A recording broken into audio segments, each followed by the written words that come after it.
can't run, you can try to hide. Just know I'm gonna have you running for your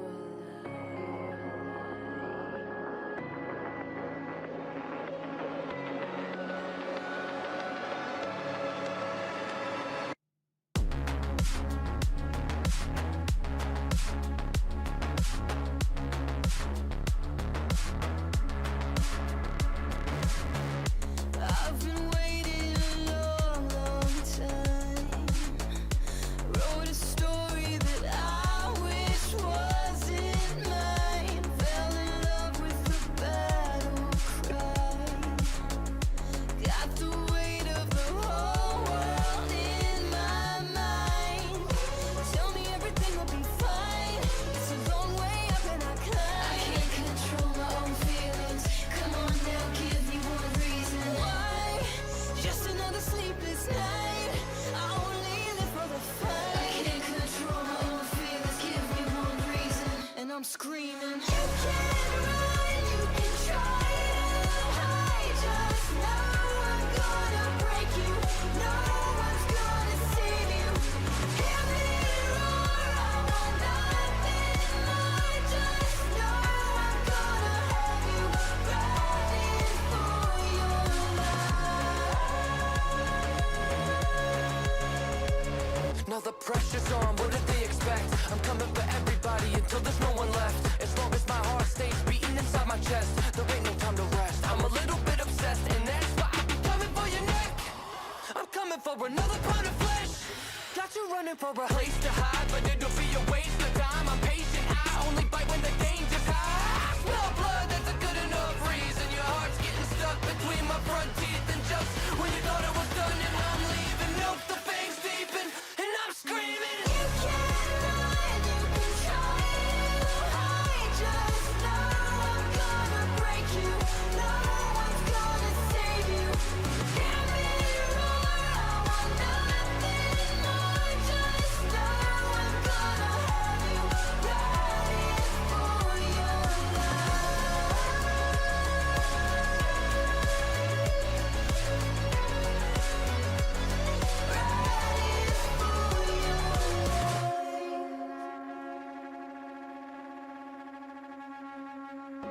bend me till I finally break. This will be your very last mistake. Now the beast is wide awake, growing stronger with every soul I take. Oh boy. Oh boy. And just when you thought I was done and I'm leaving, no, the Oh fate's boy. deepen, and I'm screaming.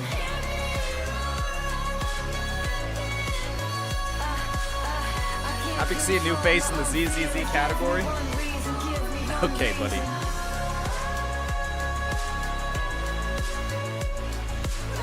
I can't control my own feelings. Come on, just give me one reason.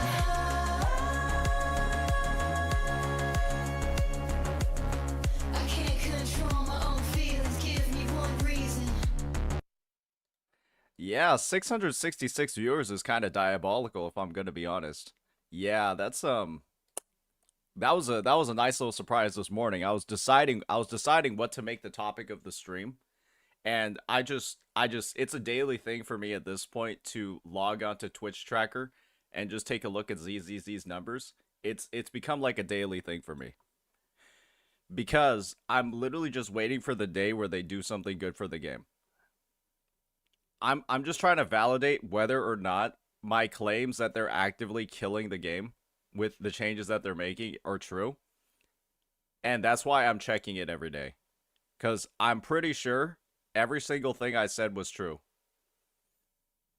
about what was happening to the game. And it's just every single person was saying, oh, it's not that big of a deal. Oh, he's wrong. Yeah, I don't know about that one, bro. Yeah, I don't know about that one. I think nobody's playing this game for a reason. I think nobody's playing this game for a reason. ZZZCCs are eating good this week? Guys. Guys, I don't even think if that's what the entire ZZZCC space becomes, so be it, man. Because you all know for sure nobody's uploading content on what's actually in this game.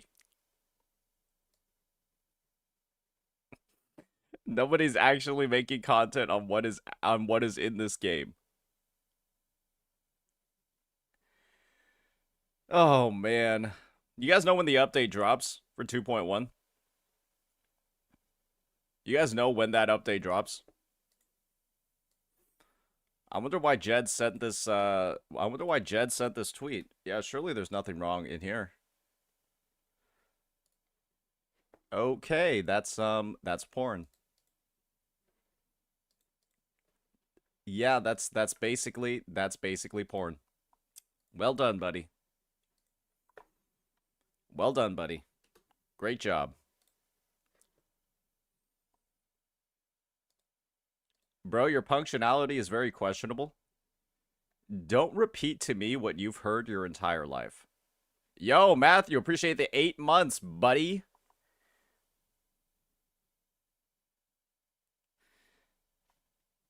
Appreciate the 8 months.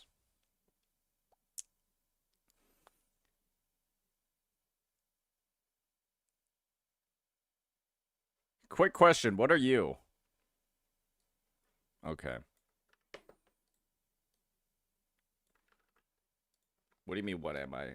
I need to double check what this is. Okay, this is so dumb, but sure, we'll play it.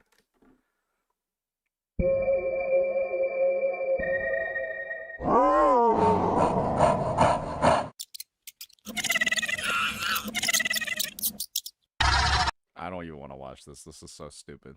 What even is this, bro? Like, is this like this is literally like some 5-year-old shit.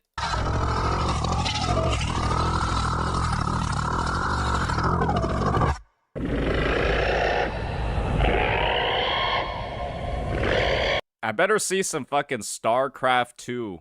I better see some StarCraft 2 monsters, ladies and gentlemen. Where's my Zerglings? The fuck is this? Okay, this is lame as fuck.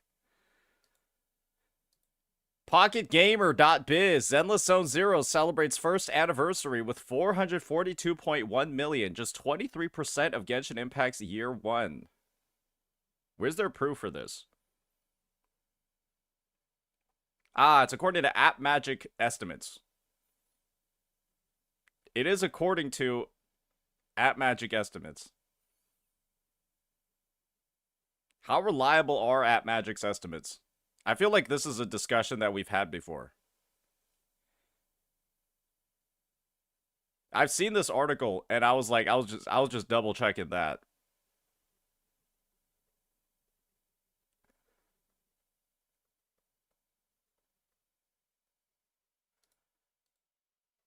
I was just double checking that. Let's see what App Magic is over here.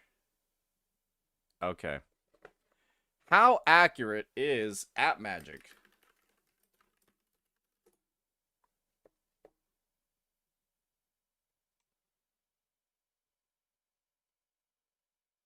Okay.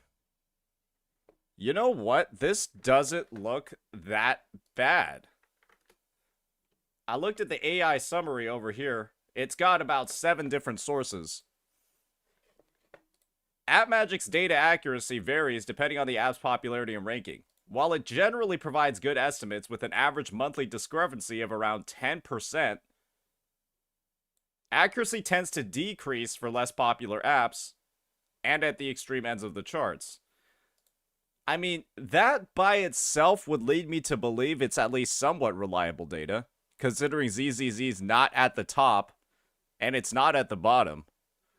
And so you could imagine that these are, I mean, simply by using the explanations that I've seen here, the discrepancy is around 10%, so you just would add a plus or minus 10% for this. So the range is now 400 to 480, 490.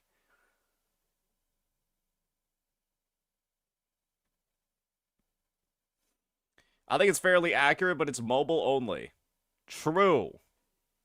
Horrorverse's latest gacha generated nearly 1/3 of its lifetime mobile revenue in its launch month. I guess this is the thing that sort of really ties it back in, right? I think this is the part that really ties it back. Is I'm pretty sure this is literally reflective of, and this is the thing, guys. This is what's really gonna throw you off. Is that this data is literally reflective of what's on here. I'm not gonna say that correlation is causation, right? But as the number of players for the game, at least being viewed, dropped down significantly, so did the spending. Yeah. The only somewhat odd discrepancy is the fact that, I don't know how, but the game got absolutely no fucking views. The game got actually no fucking views during August. Or was that? Oh, shit, wait a second. Nope, that's about right. This is July. Or this is September. This is October. Yeah, because they're all behind like a month. So when it spiked back up for 1.4 in December, or really November, right? Because that's when 1.4, everything over here is like it's showing like the month ahead. Everything spiked back up because of 1.4 being popular. So did the revenue over here, according to AppMagic. And then when everything started going down, it went down as well. And then when it came back for 2.0, well, would you look at that? It came back.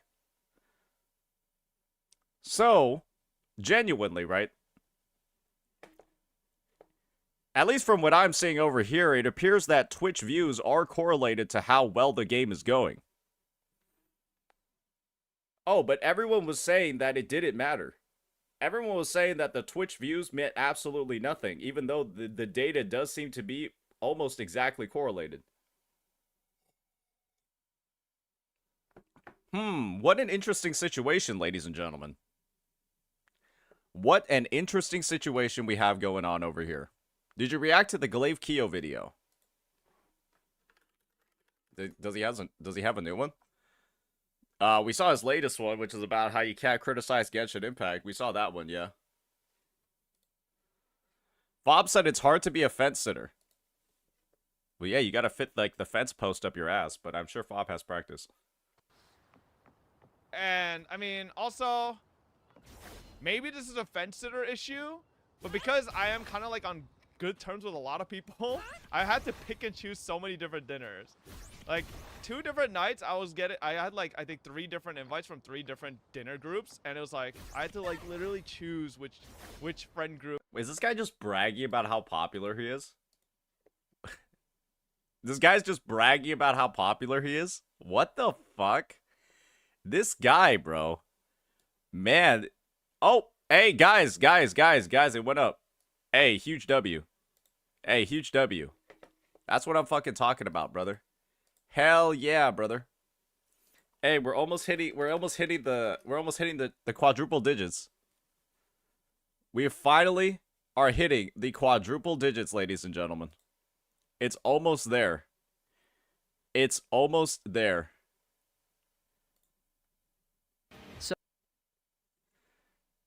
Oh, man.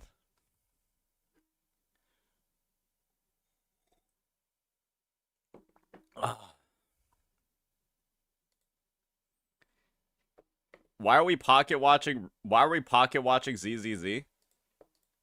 Guys, I'm hoping that one day the game becomes good. Bob is hard carrying the view counts? I think he is, yeah. Yeah, assuming that this is accurate within 10%, which is what this thing is showing us. Yeah, that's a little bit rough, man. Yeah, that's a little bit rough. You want it to die? Why would I want it to die? They're having 2 soft reboots to salvage it. Okay, I mean, hey, like I said, every single 4 patches. 1, 2, 3, 4 soft reboot. 1, 2, 3, 4. I guess 5 soft reboot. Wait, actually, no. This is just the number of month. Each update runs a couple of months.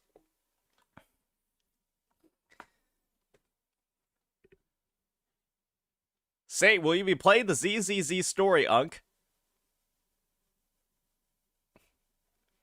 Why does he want me to play the ZZZ story, man? Oh, man. Why do you want me to play the ZZZ story, Nando?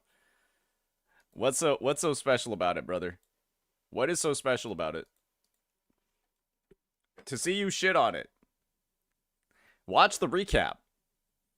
Oh, but I can just experience it for myself because it's such an amazing update. To see you crash out. Oh, God, guys. Oh, God. Lupatech. Wow, something actually interesting popped up. Is it? Is the tech her parrying with her second cast of her skill?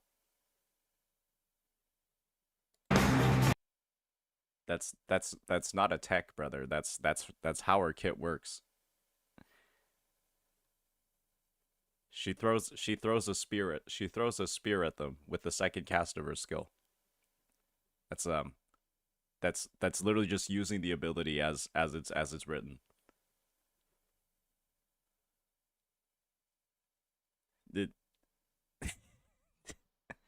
The first, not the second. Oh, right, my bad. That's the first cast. So it's even easier. It's even easier than what I was saying. You just press the skill with no other prior inputs. Not even the second cast. You just press it.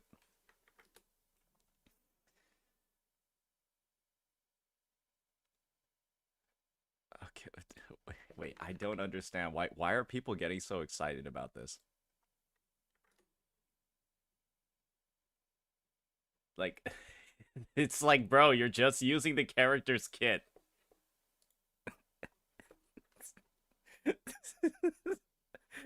You're just pressing the button. Okay, all right. Well, all right. Hey, I'm not gonna raid on somebody's parade. If that's something that they're finding like to be the craziest shit ever. Hey, you know what? Hey, go for it, man. Hey, go for it. Hey, go for it. Hey, have your excitement, have your fun. Yeah. I'm glad you're enjoying the game. My mom used to parry my bullshit with her slippers like that. Are you saying your house was like a PvP zone? What's going on over here? Your house was like a PvP server?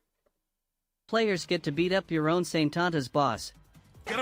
The ZZZ devs are finally going after Saint. Oh. Oh dear. Oh, looks like somebody's back, ladies and gentlemen. Looks like somebody's back. My only question is, did he call Gacha Smack for backup this time? Did he use more old clips of Gacha Smack to reinforce the arguments that he can't make? I'm just wondering. Cause I'm pretty sure this guy, he streams from like a daycare with how much how much he has to end up like phoning a friend for his content. Yeah. I've already seen the last hit piece from this guy. And well, let's just be honest here. Yeah, bro's Rezi put you in the thumbnail, guys. They're only re-bolstering the previous claims that I made. That, yes, the content creation space for this game is absolutely dead. These guys get no views, absolutely no engagement until I make content for the game. Which is, I'm just going to be honest here, it's a bit of a rough existence, if we're frankly being honest. It's a bit of a rough existence. Let's be entirely real here. That's probably not a situation or a state you want to be in. What even is this? What are all these Twitter links?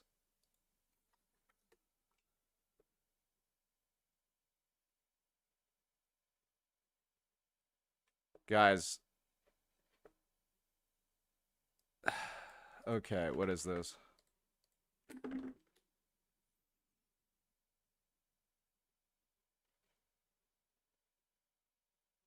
Why is this shit not load? Oh, there we go.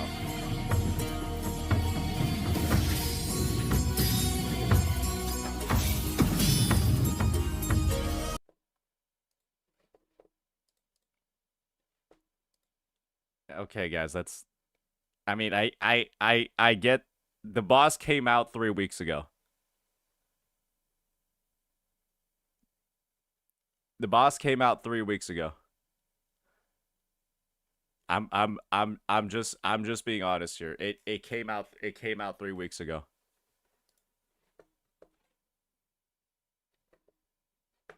Okay, yeah, yep, I know that one is porn, so I'm not gonna click it. Oh gosh, why are the links actually fucking awful today? Did you guys all like collectively wake up and decide we're gonna post the shittiest links we can find when Sane is streaming? We're literally gonna find the worst possible links we could conceive. Like, let's just make a collection of the lowest quality ones and then go from there. Straight up. Is that what we decided to do today?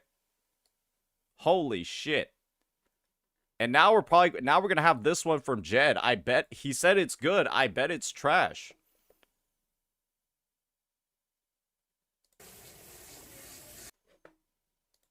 Okay, I'm gonna be real here. I don't know what you need to take. Maybe it's like Adderall or Vyvanse, but like, how are you even finding shit like this?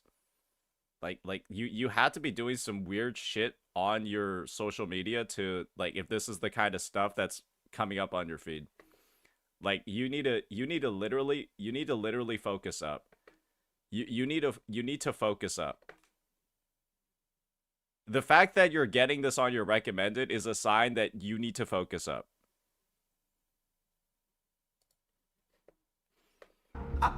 Oh my god! Kuro Games! Put it in my ass!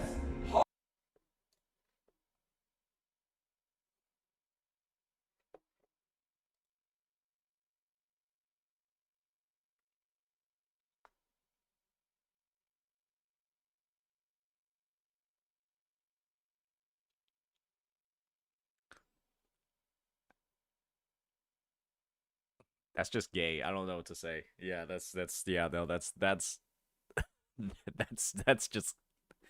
just gay.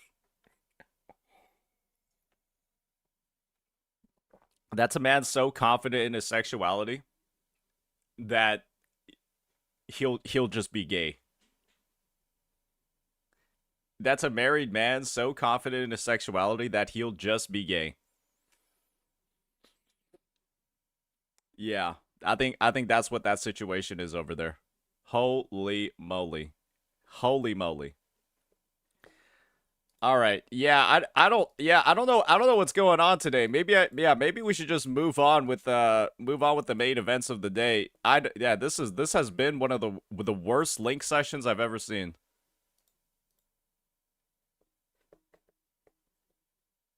Nigerian perspective on the story. Win-win version 2. 22 minutes? Yeah, sorry, I don't know about that one, man. That one's a little bit long.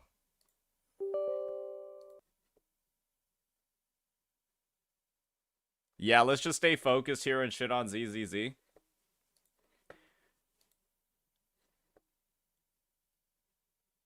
We could.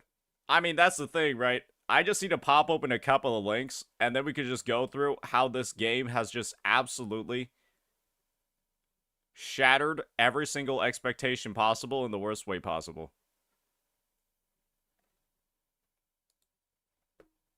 Surely it's 1K by now.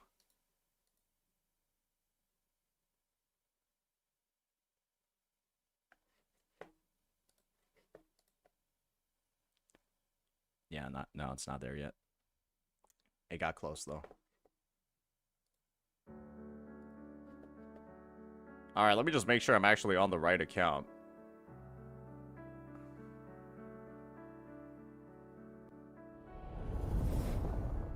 Oh, good thing.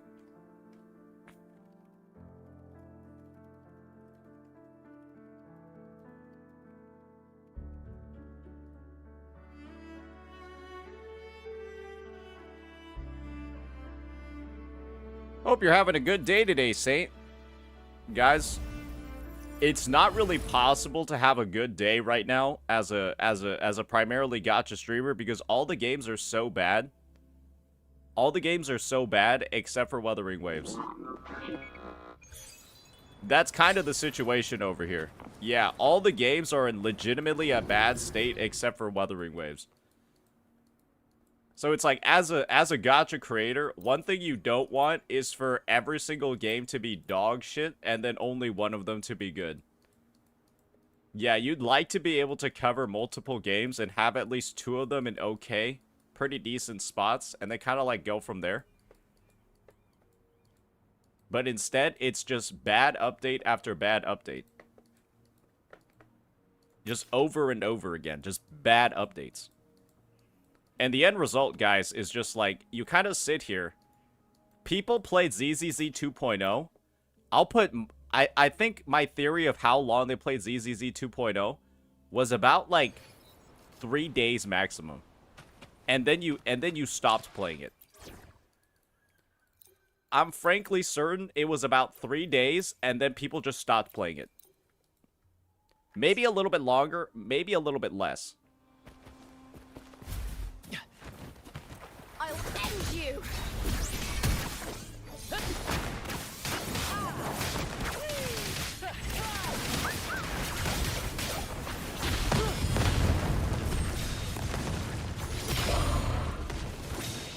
Oh, shit. I didn't even realize I was on a black screen. Whoopsies. Lackluster. Okay, bro just focused up. Bro focused up because I went to go pause, and now we have to deal with 7,000% fusion resistance. Good job, chat. You could have just waited until the task field was clear. Now we have a boss battle on our hands. Together we vanish. Yeah, no, don't blame me for that. Blame the fact that you guys couldn't see my screen. That's not my fault. You could use this thing called your fucking imagination. It's not that bad. Be reduced. I know you Zoomers nowadays have no idea what an imagination is, but you could try.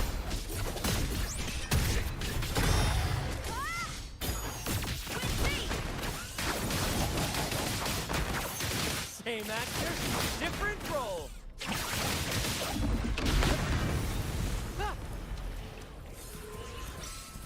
It's not our fault you were born with the dinosaurs.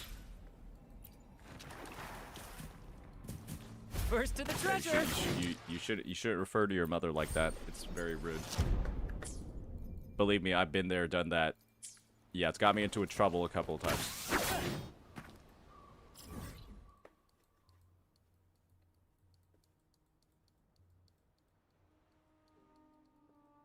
You saw her grave? Waldo, I saw your mother's skeleton in a museum, okay? You have to pay a $20 entry fee. That's the only establishment that is able to house her remains.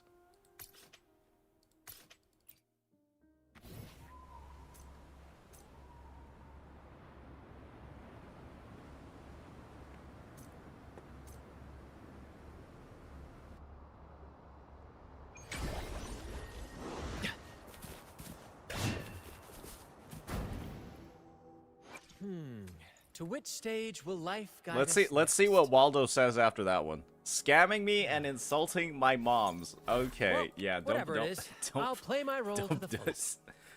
Don't be a little pussa here, okay, buddy boy? Yeah, that's not a card you get to play right now. First You to the push treasure. back a little bit against Waldo, he turns into the biggest pussa on the server. Straight up. Straight up. Bro will just be out here making jokes for 3 weeks. I make one joke about him, and then he starts crying. He starts crying and then typing like a 12-year-old on AOL.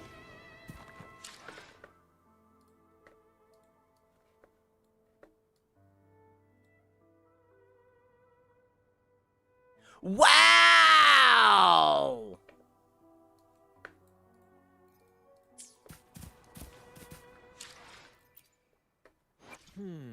To which state? Plan with convention. Then The divinity may foresee the future of the. Today will be a fine day. Wait, we have an email for that? we have an email for WoW? Oh, that's crazy. Oh, that's pretty good. Oh, that is pretty good. That's pretty smooth.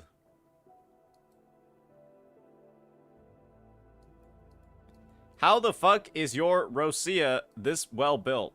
Oh, yeah, no, she's fucking cracked, brother. She's fucking cracked.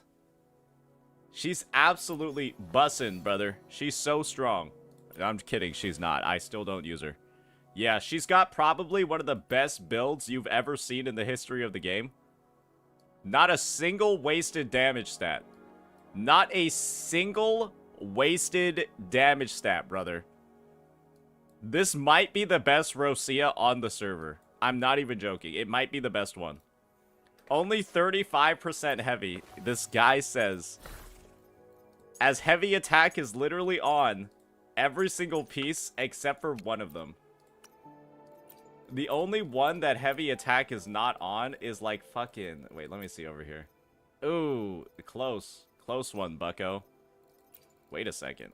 This one's actually better. Wait, this one's actually slightly better. Oh, wait, no, it doesn't have ER. Yeah, we rolled so many pieces for this. If we were able to get another ER roll somewhere, I'd be able to have 5 heavy attack. Yeah, I'd be able to have 4 heavy attack rolls. If an ER one popped up on any of these 3 costs. Wait, is that what I should go for now? Should I go for a 5 heavy attack roll Rosia? Wait a second. Damn it. I'm missing a heavy attack roll on this. Fuck.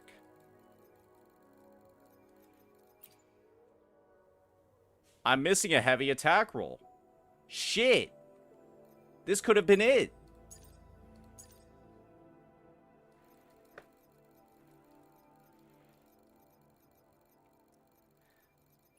Wait, but this one's attack. So, like, what if I put this one on? I give that to her. And then I give this one over here. Ooh. Oh, now we're at 128, 73.4, 283. Surely this is enough ER to ult off cooldown, right? Surely this is enough, right? You should sell this Echo set to Jenna for $800 and a real apology. It's worth more than that. It's worth more than that. Now we have... How much liberation damage do we have now? Now we're at 36, 16.5 with a resonance skill damage bonus as well for fun. This has to be good. This has to be good. 130. Sub 50% have... It's not even possible to get 100. It's not even possible to get 50.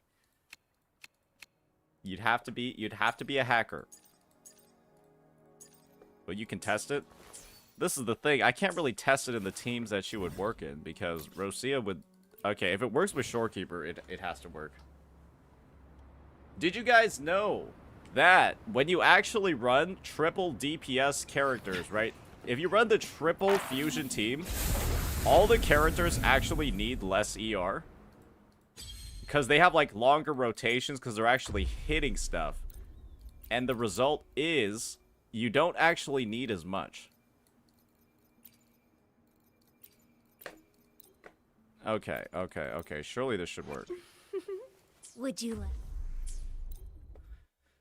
Alright, let's see how fast this bad boy clears.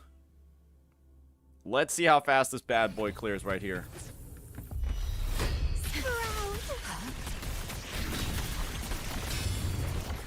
In war with time. How much ER for Chang Li in the triple fusion team? She just needs like 120. Mamma mia! Honestly, she might be able to work with like 110. The world is our stage. Sprout a budding seed. Feed my blossoms, self-deceivers. I keep dancing. How did... Rafting, suffer. I'm about to say, bro's like actually cheating. Ordained. Is there a Havoc resistance on this floor, bro? Aerial stunt. Mamma mia, avanti. Figure I'll warm up the crowd. Bro, I'm not even close to enough ER. What the No, I missed my liberation cast on her. There's no way I was that far off with 128. Entwine. Stay calm. I was about to... Nah, there's no way I'm that far off on 128. That's fucking illegal. Nah, we were liberating off cooldown. Something had to have happened. Mamma mia. Oh, yeah, it's this guy teleporting around and being a little piece of shit. That's what happened. Bloom from passion shell. Struggle harder. Entertain me.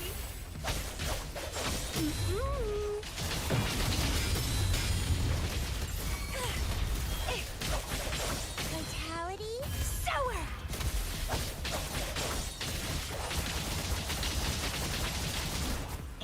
Let's have fun. Vow from the soul. Lion growth. Okay, surely my Rosia has enough here, right? Mamma mia, avanti, figurati. Okay, it looks like we had enough. I'll warm up reborn from ancient root. Don't run. Alright, looks like we had enough. Not too bad, not too shabby here.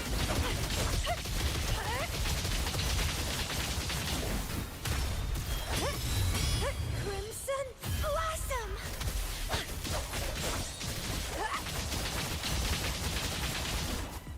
And let's have fun. Ordained. Stay calm. Diminish. Loading war with time. Arrow stunt. Up we go, Pharaoh. Mamma mia. Avanti. Figurati. The world. That was like is our slightly stage. off. I'll warm up. I was like a millimeter of energy off. Struggle But that doesn't seem that... Maybe I do need exactly 130.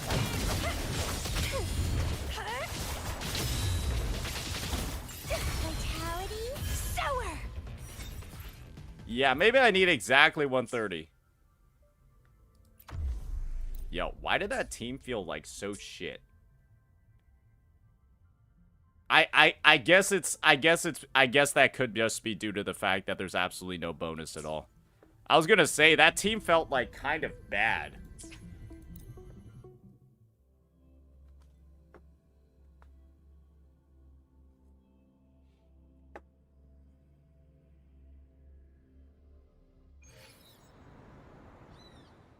Maybe Camellia just feels bad against the Mephis.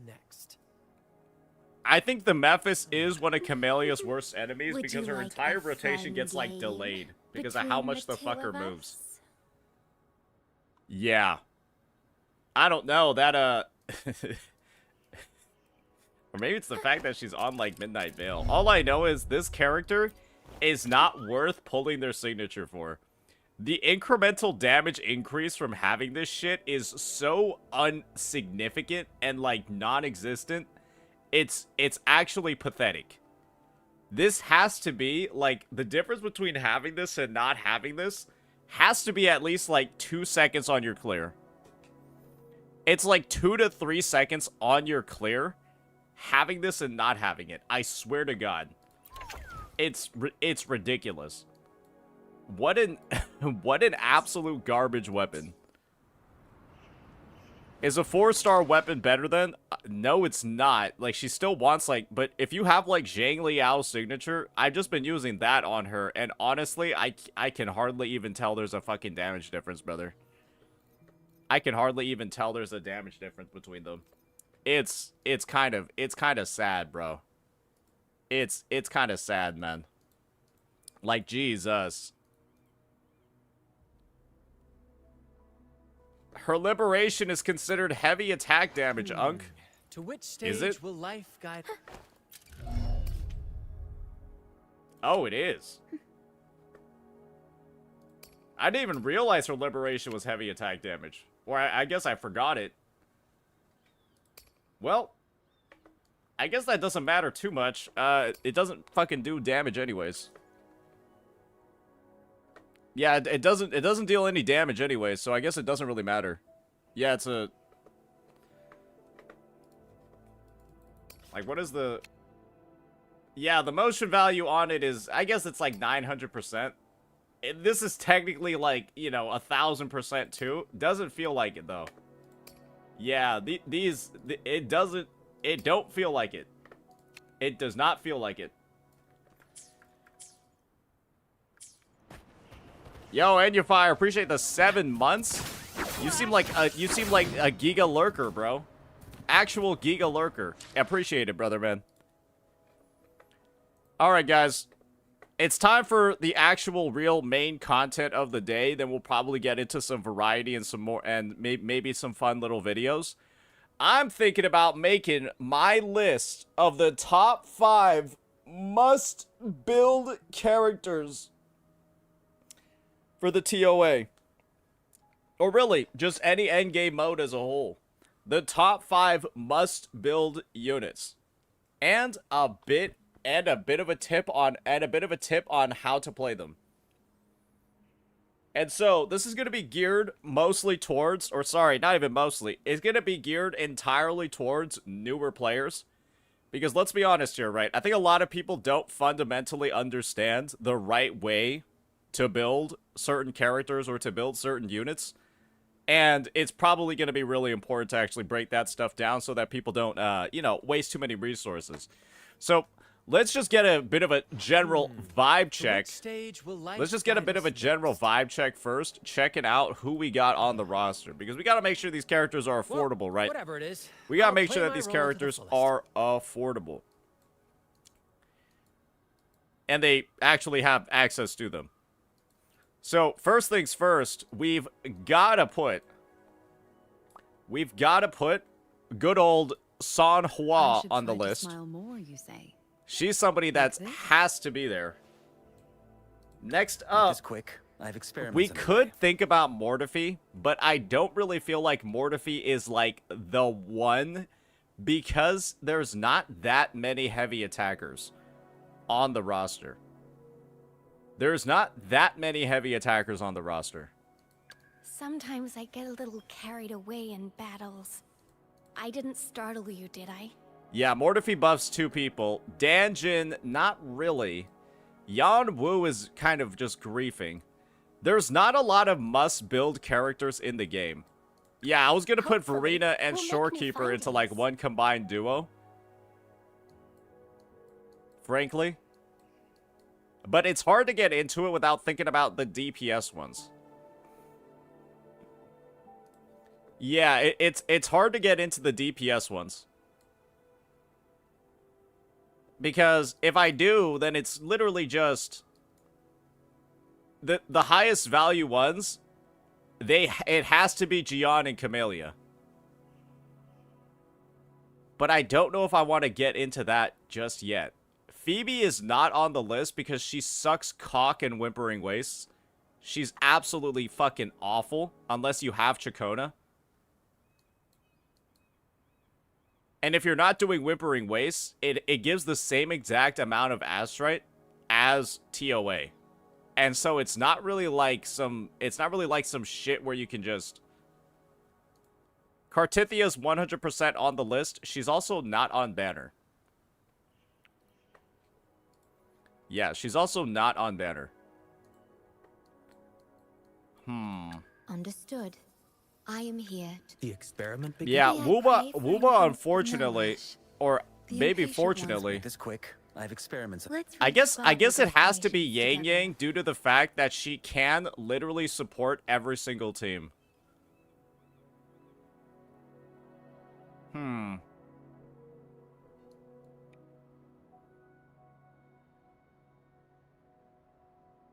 I think a lot of people might have Cartithia and don't know how to build her properly. Though, I mean, I guess this is the thing. We've already got, like, a fucking fully fleshed out guide for her.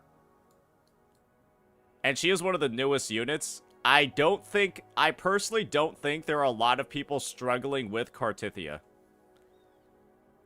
At, like, all. That's just my take. That's just my take. I don't think there are a lot of people struggling with Cartithia's building. Havoc Rover. You know what? Everyone does have Havoc Rover. That's true. Everyone does have her. Or I will him. be there for everyone as we head toward our All shared right, future. all right. leaving the How past about we do behind. Havoc Rover because they are the most premier free-to-play DPS in the game. Because you literally can't get them.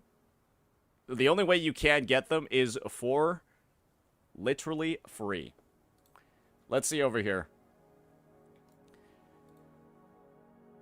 Let's see over here. Let me do a bit of a breakdown.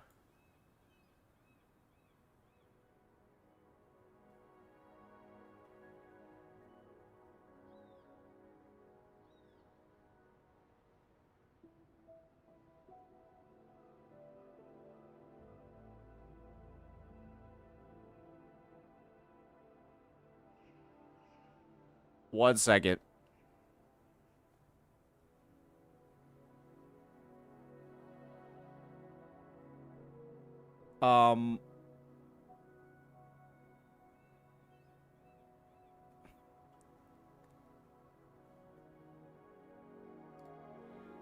Okay. Yeah, we can do Havoc Rover.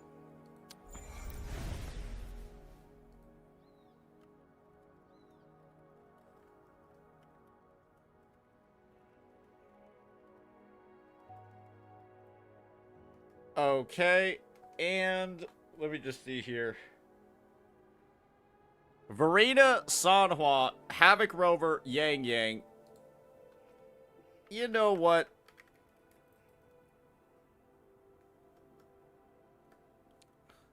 Verena, Sanhua, Havoc Rover, Yang Yang. I feel like there's a more comprehensive list. What's one more person?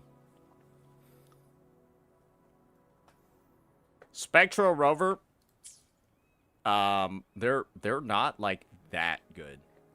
They're not like that good outside of the Frazzle teams. Baija. Honestly, Baija is not that unplayable. Maybe we will do Baija. Because she can be an example of what you can do at, like, actual negative investment. She will be an example of negative investment gameplay. Because, yeah, she's straight up at level 50 for me.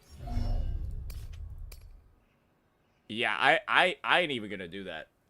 Yeah, no, I ain't even gonna level any of her shit up. She's straight up gonna use Shorekeeper's set. And then pop on an R2 variation. And honestly, Baija's not that bad if this is like her stuff. She's not that bad. And honestly, I'll just pop on like a second ER one over here. Yeah, without even any substats. Hopefully, we'll make new Okay. findings. Alrighty. Alrighty.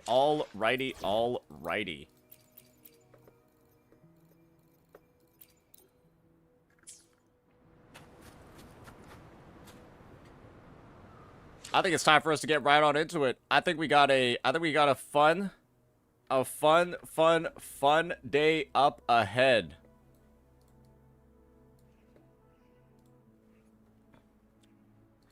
Alrighty, ladies and gentlemen, what I wanted to do today, you know what?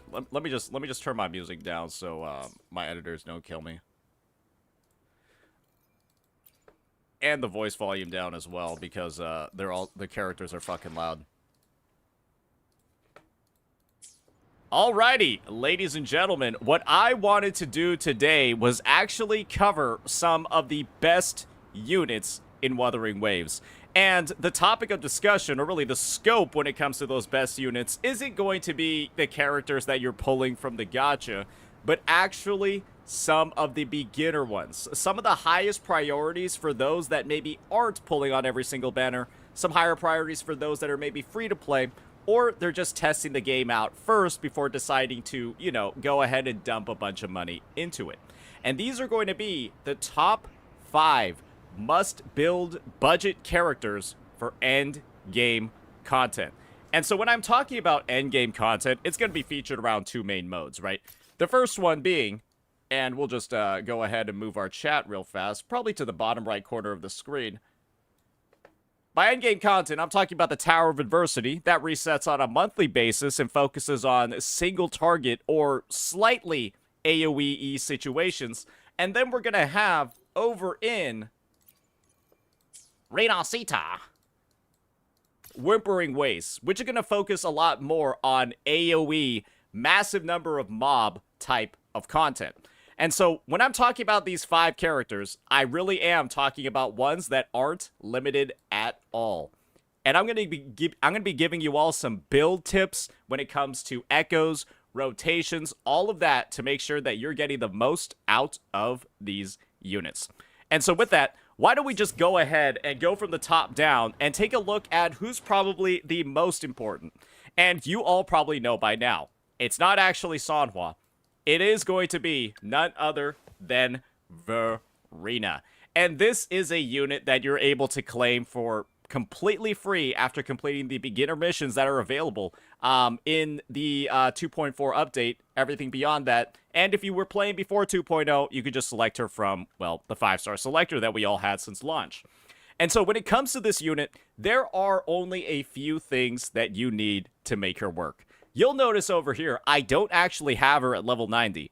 That's because, well, for any type of content outside of holograms, you honestly don't need to level your Verena past level 50. And the reason for that is pretty simple. Verena's main buffs and the main reasons why you're running her in a team is so that you have access to first this buff from her inherent skill, Gift of Nature. This essentially is, whenever she uses pretty much any one of her abilities, she's going to increase the attack of your entire team by 20% for 20 seconds. This is a fantastic buff, and it's something that you want to have across pretty much every single rotation, and when you see all the different attacks that are actually able to trigger it, well, it's no surprise at all that this is one of the cornerstones of her kit.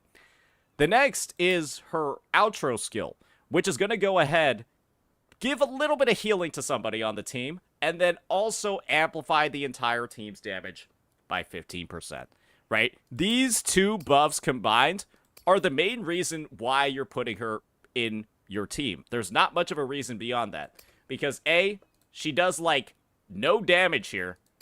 Her Forte circuit does no damage either. It only provides the healing, and that healing is typically used to trigger this. And all her liberation does is mark an enemy, provides some coordinated attacks, which is relevant for some units, but beyond that, it doesn't really deal any damage, and it doesn't heal that much either, especially if you don't have her built like me. And so with that in mind, Verena will function perfectly fine if she's just at level 50, and this is the only skill that she has leveled up. And that'll be the same for another healer on the list. They just need to be level 50, have this leveled up, and then also have a Fallacy of No Return plus a Rejuvenating Glow Echo set on them. Because what this is going to do, ladies and gentlemen, is, well, of course, right, we all know what Rejuvenating Glow does. It's going to provide her a healing bonus, and then 15% attack to the entire team for 30 seconds upon healing them. And that makes her total buffs to the entire team, well, 35% attack, as well as a 15% damage amp. And that is actually a lot of buffs. And that's why she is the #1 recommended pick. So why don't we just go ahead and take a look at what her rotation is like, and talk about some general overall tips for her gameplay next. We're going to be talking a little bit about optimization over here. So Verena is essentially going to have 2 rotations available depending on what type of weapon you have equipped on her. And this is why we haven't actually covered the weapon yet, because it is a little bit important. So we're just going to go ahead and demonstrate, right, a rotation and what it looks like when you don't necessarily have variation. And let's just make sure that we use a full 3-person team for this one. Yeah, let's make sure we use a full 3-person team for this. Alright, so Verena's rotations are naturally going to be a lot slower if you don't have variation available. But don't worry, all is not lost. I'll show you all exactly what you need to do to make it, to make it stick.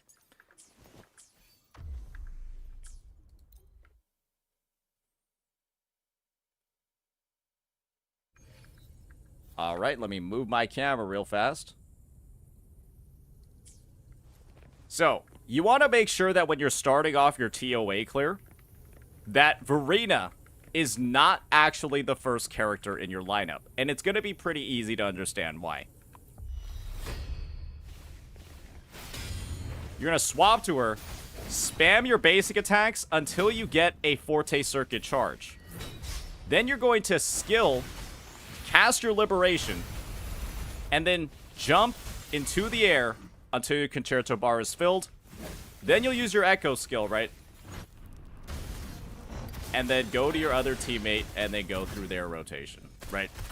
And we're just going to take this one really slow so I can show you all what happens at the end of a rotation.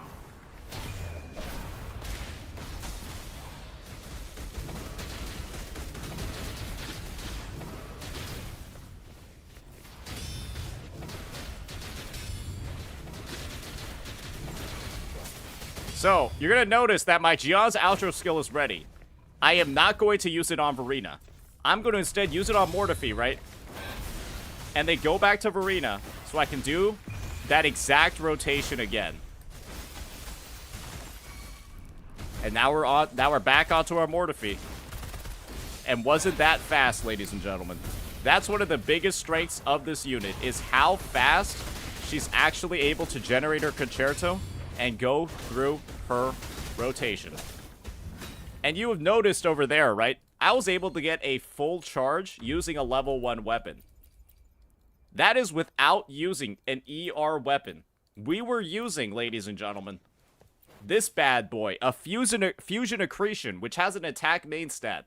And because it gives 6 resonance energy upon casting its skill, well, we were able to get a full rotation in using a bit more of a budget weapon.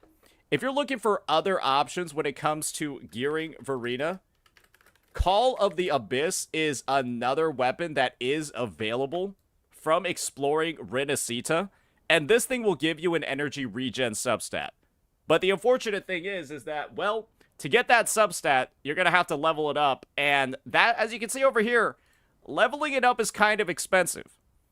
And so at a baseline, if your Verena is at least like 190 ER, 180, well, you could just use a Fusion Accretion, and if you have multiple copies of it, right, well, you could just syntonize it, too. And what does syntonizing do? It actually increases the amount of ER that you're going to get from the weapon when you activate the skill. So that's something to think about as well if you're looking for like the most budget ways ever. You got a bunch of copies of this thing and you're wondering what to do with them. That's something that could actually pan out a little bit for you there. The last thing that I'll say is that Verena only has one real build when it comes to her echoes. You probably saw all the stuff that I was running over here. I was running +0s because you don't really actually need substats on her 4 cost or her 1 cost. All you really want are 2 ER3 costs that are leveled up and taken to +25. And if you can get an ER sub on those, well, that's awesome, right? But even if you don't, you get at least 1 or 2 ER subs on your echoes, and that's like it. You don't really need to level these up that much. My Verena functions perfectly as she is in this state. Obviously, she doesn't heal that much because I haven't built her for that at all, but you could spend a little bit more to be able to actually bolster her healing output a lot more significantly. But the main things you need are just 2 ER3 costs, and then she'll function in that role perfectly fine. And now, what I want to show all of you is how fast her rotation actually looks like when you have a 5-star, or really, a 5-star weapon that's a 4-star or a 5-star weapon in disguise variation at R5. And you'll be able to see just how fast her rotation actually is. And we'll just use that same exact team. We'll amp it up, though, and actually play it at full speed so you all can see exactly what I'm talking about here. Alright, so we're just going to go in.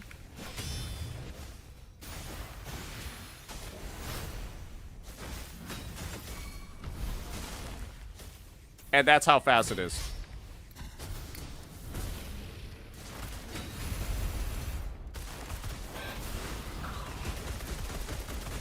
Okay.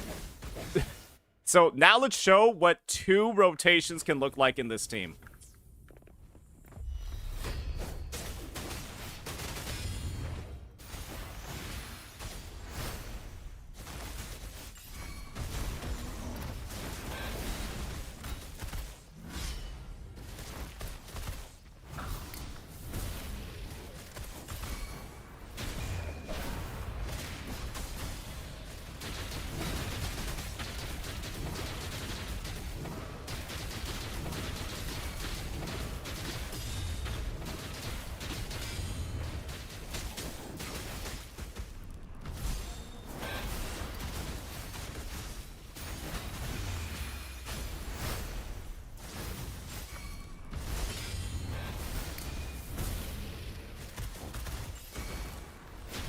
Oh, I'm a little bit short on my ER over here, but you can kind of see, right, how fast you're actually able to go. And the answer is, well,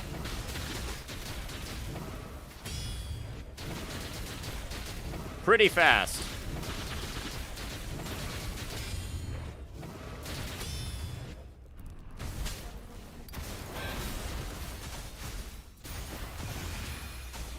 And that's going to be our 3rd rotation over here. And that's just an example of how it works, ladies and gentlemen. That's why this unit is so highly recommended for pretty much every single account and every single player. She operates on a complete budget. She works even with bad weapon options or lower quality ones. But when you give her a bunch of stuff that she needs to shine, like an R5 variation, holy crap, the character is absolutely insane. And the best thing that I would say about Verena is also the fact that her dupes for a standard unit are incredible. Her first one doesn't really do anything, it just increases her healing, which isn't the main reason why you're using her. But her second is fantastic, because what it does is it grants you a massive amount of Concerto energy and an additional charge on your Forte circuit. Your Forte circuit is why you're able to gain Concerto so fast. Because what Verena does is when she jumps in the air and auto attacks, or does a basic attack, right? She actually consumes 1 charge of her Forte circuit photosynthesis energy. And so her skill usually only gives her 1.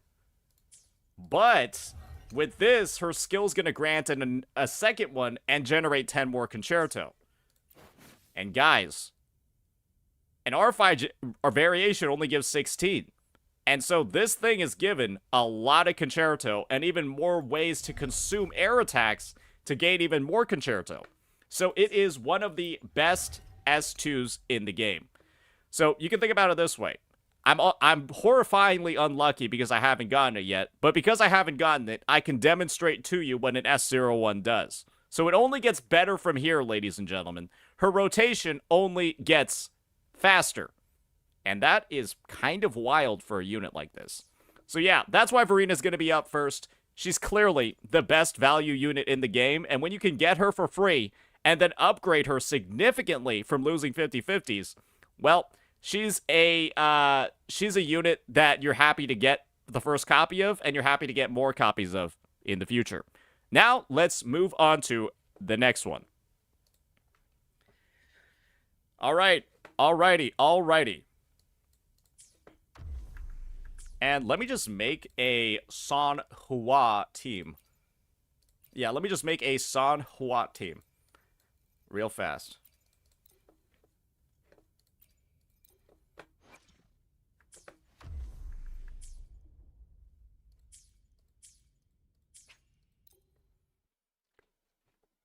Yeah, guys, there are still some accounts that I log into and they don't have Arena, so don't blame me.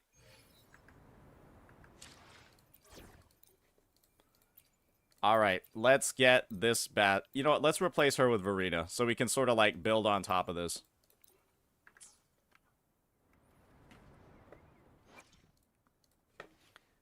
All right, and now the next must-build unit that we're going to be having is, of course, Sanhua.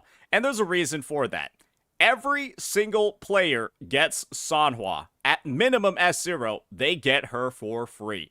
And I've done a lot of experimentation with this unit. I've tested out a lot of different builds, built her with damage, and built her without damage. And one thing is clear. This is probably, budget-wise, the best sub-DPS unit in the game. Because she combines a bunch of characteristics. She's extremely fast in building Concerto. And she has one of the lowest field times in the game. And she actually doesn't need to be built to deal damage to get her job done. Because essentially, what Sanhua has is a rotation on field that takes around 3 to 4 seconds. And with Overture, her rotation gets even shorter.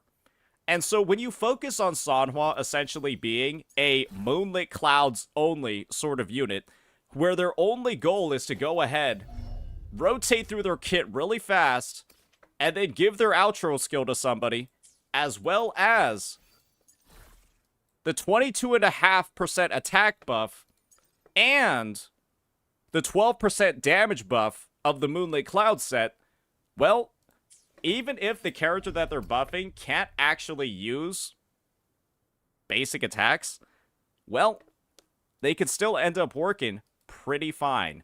And for one example, I'm just going to make sure that we actually have a, you're going to be surprised by this team. We're going to make sure we actually have a Gion team ready to actually showcase this one. Because you might be surprised at what this, about what this character is able to do. So, first things first, I'll just demonstrate to you all how Sanhua's rotation ends up being so ridiculously short. Let's get right on into it. And we're going to demonstrate it with a Camellia team first. So the goal of Sanhua's rotation, and we'll make sure to use Verena too, the goal of Sanhua's rotation is to summon icicles and then detonate them using a heavy attack. And it's pretty easy to do this. So, first things first, what she does is she just presses her E, her R, holds down her heavy attack, and now her Concerto is literally full. That was fast, wasn't it? We even tanked some hits too. A little bit rough seeing her drop so much HP, but that's what happens when you have +0 echoes. But what if we do something like this?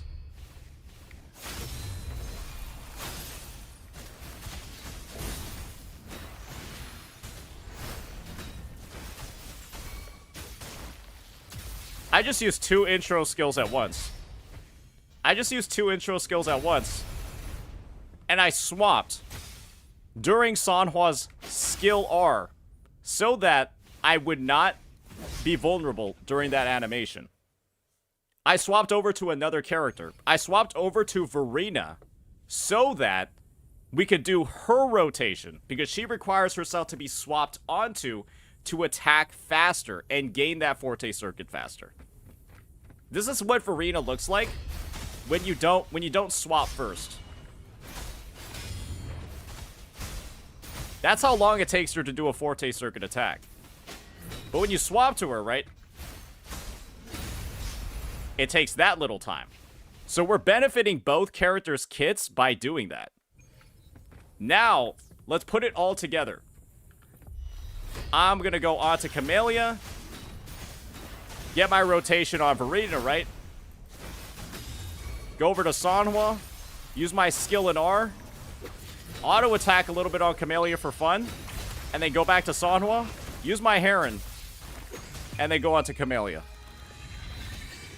And that's just an example, right, of how I can really speed up this team's rotations. Ooh, nice dodge. I'm missing every single crit, so don't look at this damage and think that my characters are unbuilt, okay?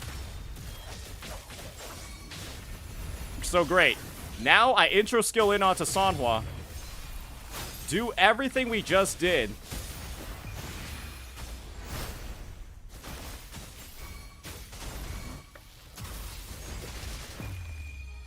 And then we just begin a rotation anew. And you can see over here, right? Oh boy, they're getting faster. Yeah, because when it comes to Verena, your team's second rotation is typically actually one of your is typically faster than your first one. Yep. And that's what this character is capable of. Or really, these two characters, when they're being put together. Some of the fastest rotations that currently exist in the game.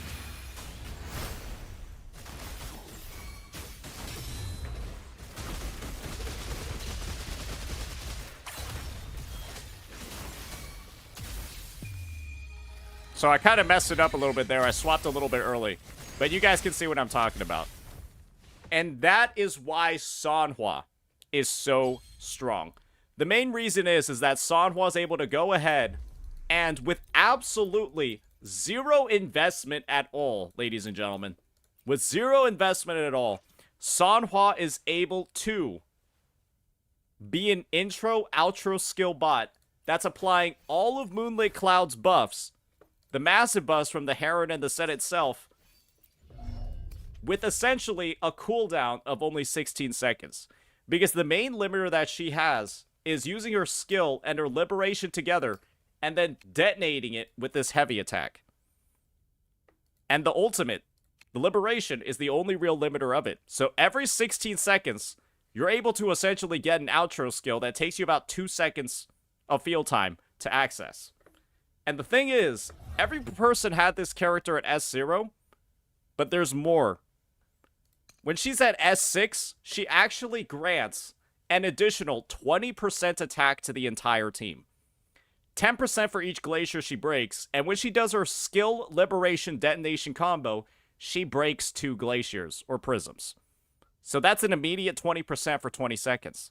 So that brings up her total buffs. Not even counting her outro skill. That brings up her total buffs to 42.5% attack and to 12% damage buff. And what that means, ladies and gentlemen, is that Sanhua can actually have some wild use cases outside of the traditional teams. And her rotation time being so short can actually make some units like Jian, well, surprisingly good. So let's test it out real fast. Okay, well, I can't get hit there. Otherwise, Verena's gonna get sent flying and look ridiculous.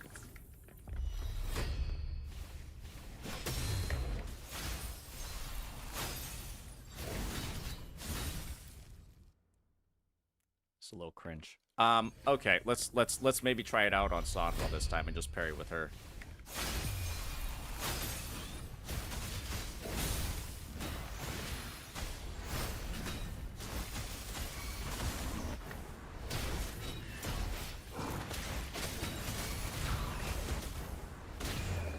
And you're seeing over here, right? I'm actually using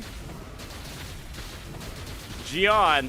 I'm dealing a little bit less damage with my attacks, but my rotations are going to be so fast overall.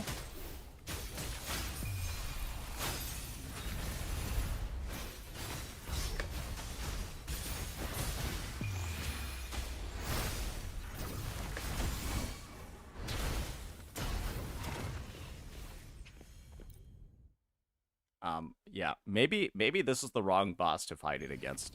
He seems to have my number.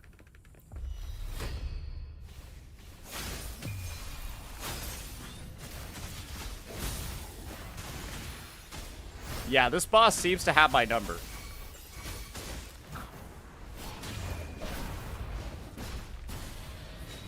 He's just literally dodging all of my attacks.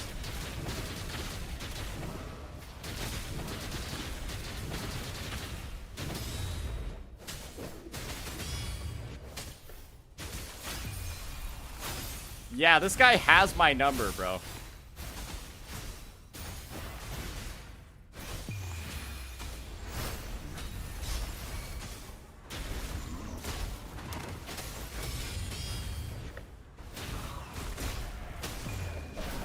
Okay, my monkey just missed too.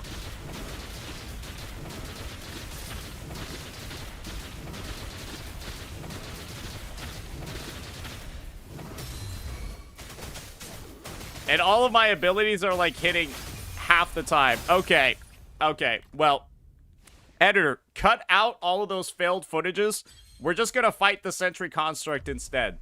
Yeah, we're gonna fight a different boss instead because he's literally actually griefing me. Yeah, okay. Now we'll show what it looks like. Even when you're not necessarily buffing a basic attack user like Camellia.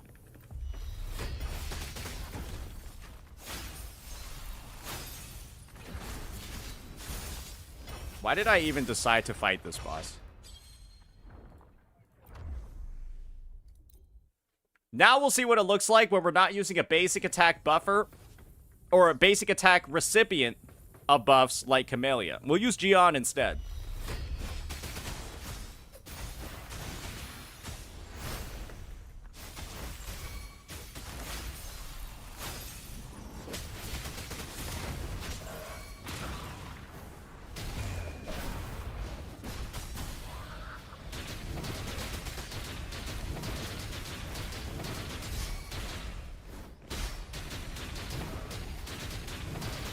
Are these guys bugged?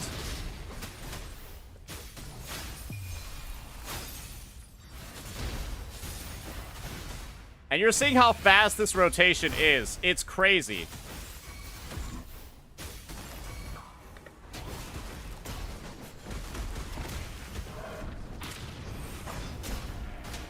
Okay, is this not the most retarded shit you've ever seen in gameplay before? My Gion literally just intro skilled the Abyss and then hit the monk. I have never seen attacks miss like this before. It's like the second I slotted in this team, everything is missing. These are moves that auto lock on. They shouldn't be able to miss. Oh my, like what is going, okay. Now let's see what it looks like when we're using Sanhua with a non-basic attack damage dealer. Maybe with a Gion.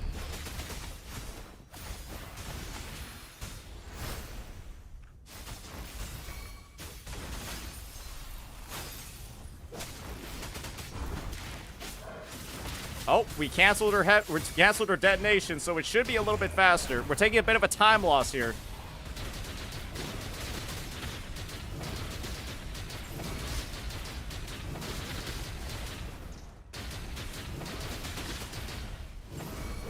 Alright, now we're on Scar. Okay, my Gion is almost dead.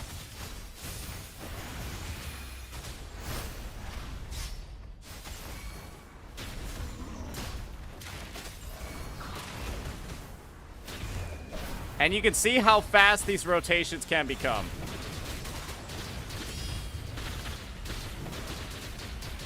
Yes, they're dealing less damage than maybe what we're used to. But this is why Sanhua is such a strong character.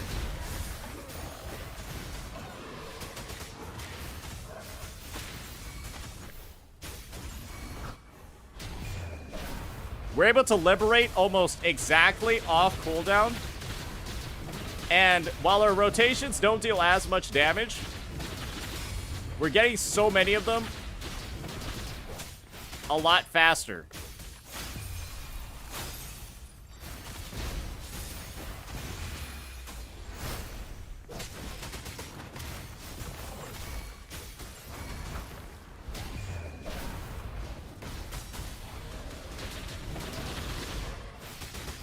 And that's just an example of the stuff that you're able to do, even when you're not matching up the typings.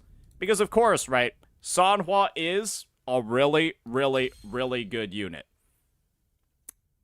And so, yeah, I would say when it comes to using her, of course, Gion is not going to be the recommended teammate. You probably want to run something like either, you know, maybe a Brandt, maybe a Camellia, maybe even a Havoc Rover, or even, of course, right, the classic, the Encore. So those are some better suggestions, but I just wanted to show what she can do in some fringe use cases. All right. But yeah, that's going to be Sanhua. We've gone through all the details when it comes to her. Now, let's move on to the next unit. Alrighty. Alrighty. Where's my list at right now? Okay. The next one is, of course, going to be Havoc Rover. So that's a good situation for us to be in, because we've got him ready to go.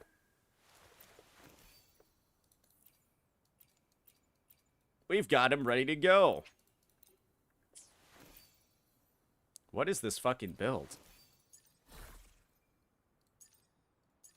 Do I even have a Dreamless, man?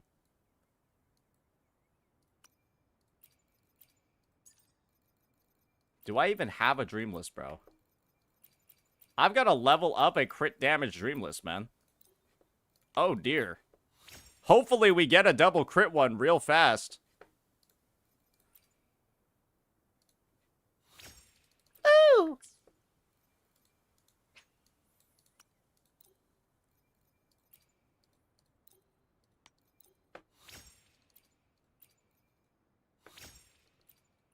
Surely this is gonna pop off here. Surely this is gonna pop off. Oh, ER's always good. Now just give me some double crit. Honestly, usable. Usable. It's better not to have good stat. Hey, alright. Hey, it's just that easy, folks. Hey, I guess it's just that easy. I don't care if it's a low roll. Fuck it. Hey. Hey. Hey. Hey. Hey.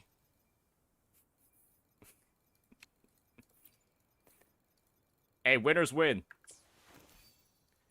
Hey, winners win. What do you want me to say about it, bro? Don't hate. Don't hate us because you ain't us. Don't hate us because you ain't us.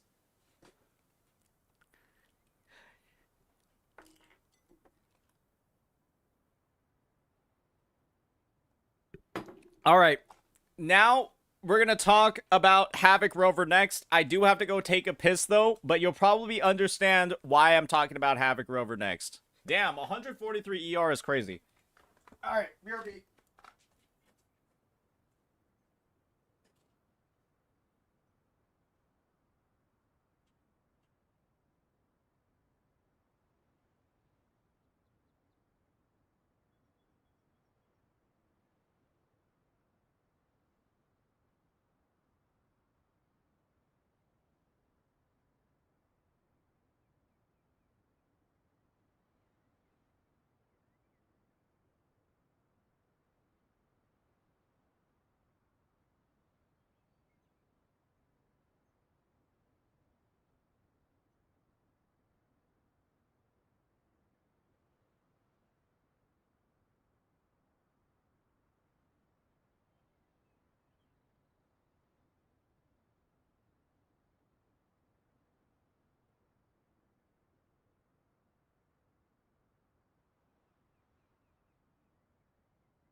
All right, we're back. Havoc Rover has a 25% crit boost on Resonance Chain while in the Dark Surge state. Yes, I am fully aware of this, my friend. I am aware of this. Yep, don't worry. Don't worry, I know. Let me just get an image that I'm gonna need real fast.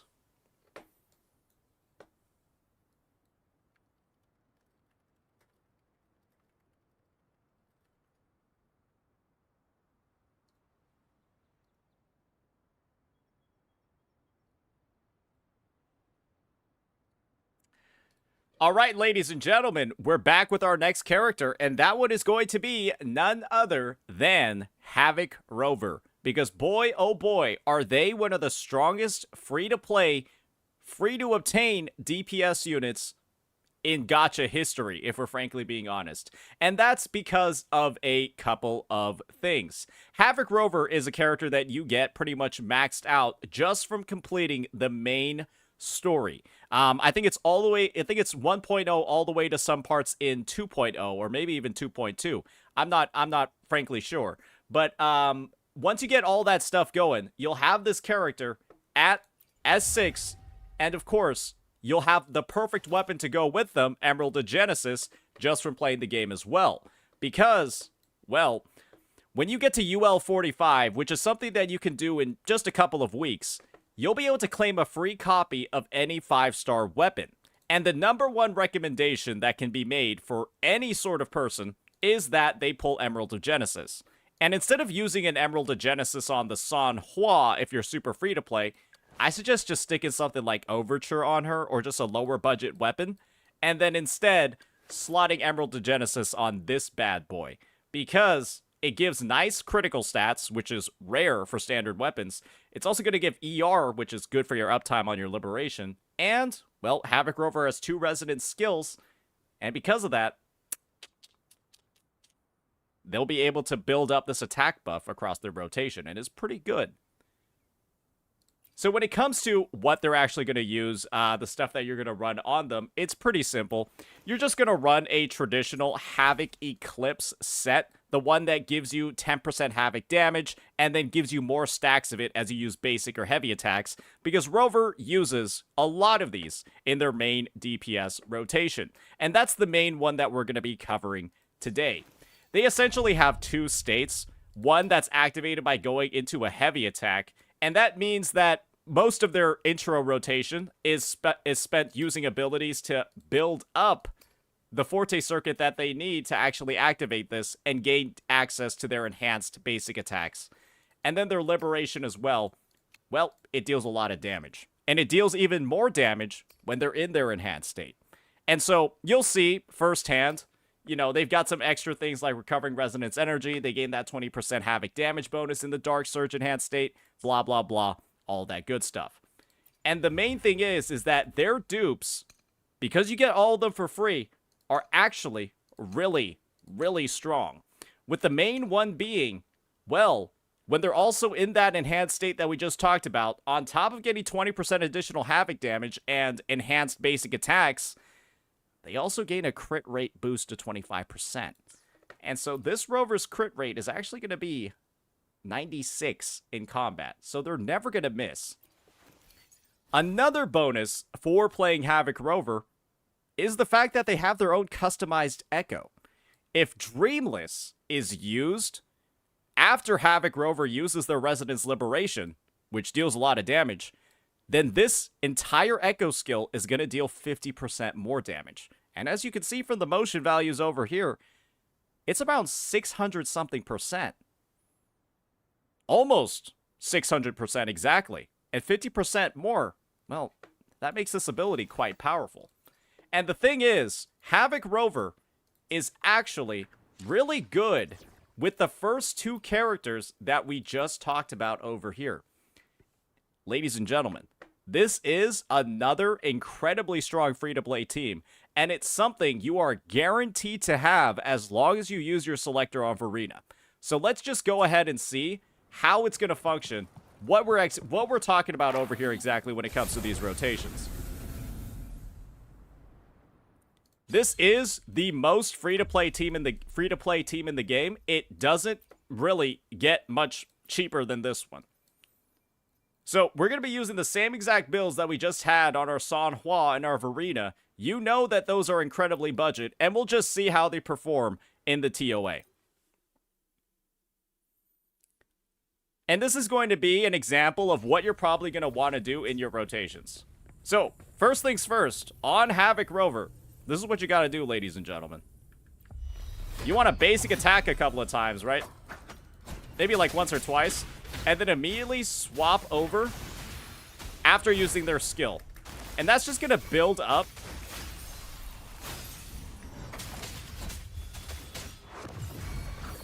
the resources that they need to be able to immediately, right? Oh, dear. Yeah, don't get thrown by that. That does a lot of damage.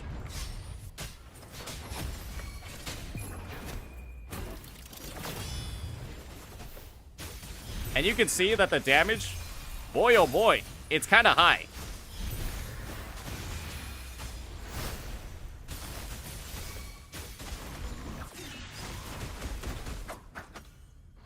Okay, we're gonna have to redo that because I've never seen that happen before.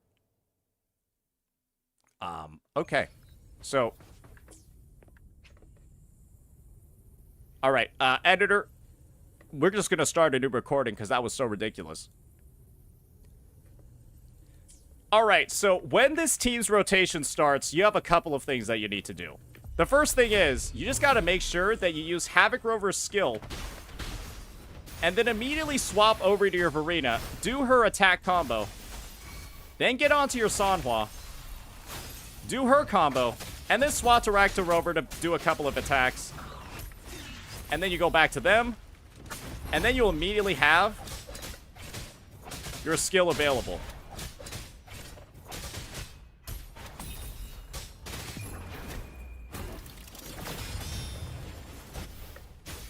And unfortunately, right, we did miss the enemies a little bit. We did miss them a little bit here.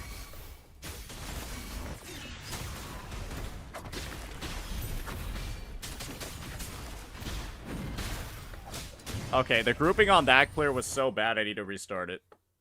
Yeah, the grouping on that was fucking abysmal. Yeah, that was actually terrible. Alright, so now that we're starting this team out, the first thing that you need to do is, of course, wait for the enemies to spawn, and then use Rover's skill. And then while they're in the animation, swap over to your Verena, do her rotation, go onto our Sanhua, do a couple of attacks for fun over here, and then get ready, right? We use our skill again, and then we're just gonna basic attack here.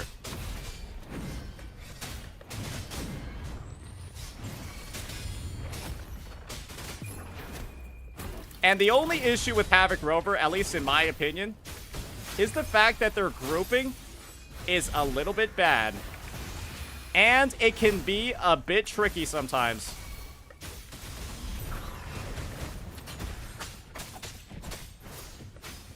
Oh my lord. Why is some bullshit always fucking happening in these clears?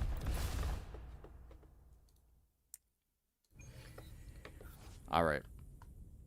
So, when you're playing this team, the first thing that you're going to want to do is, of course, use your skill on Havoc Rover. Then you're going to swap over to your Verena, do her combo, get the Sanhua going, make sure that her detonation attack actually triggers, use their skill after the intro,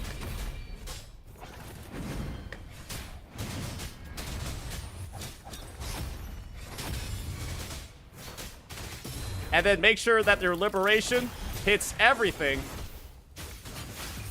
I don't think we hit it with our liberation on this guy.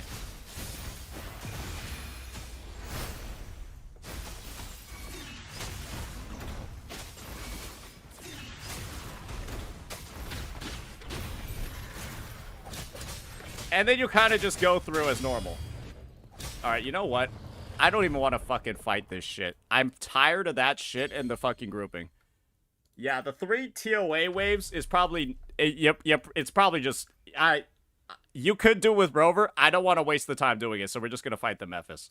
Fuck that shit. I'm so tired. I'm so tired of those guys not fucking ungrouping right as I'm using my liberation. I'm just going to go against the Mephis. All right, so now let's give this Giga free-to-play premium team, this Giga free-to-play team, the most budget one ever, a bit of a try.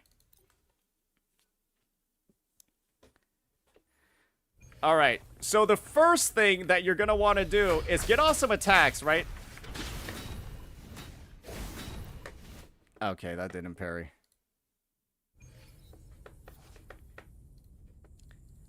Alright, so the first thing that you're going to want to do is get off some attacks.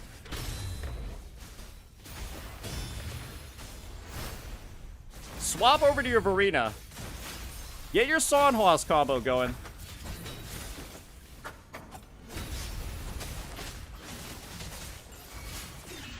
And they go on to Rover.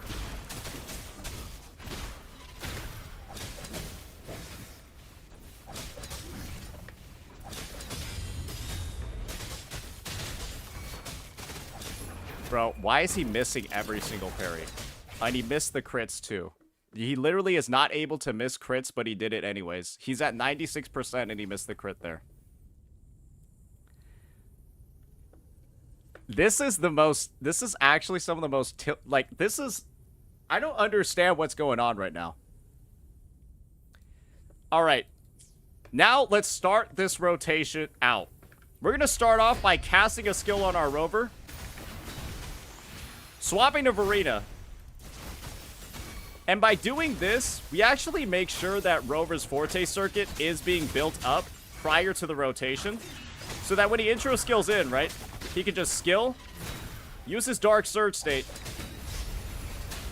get off some of his basic combos, use his skill right before his Forte circuit runs out to regenerate it, and then just start rotating through the team again. And you can see over here, this one is going really fast.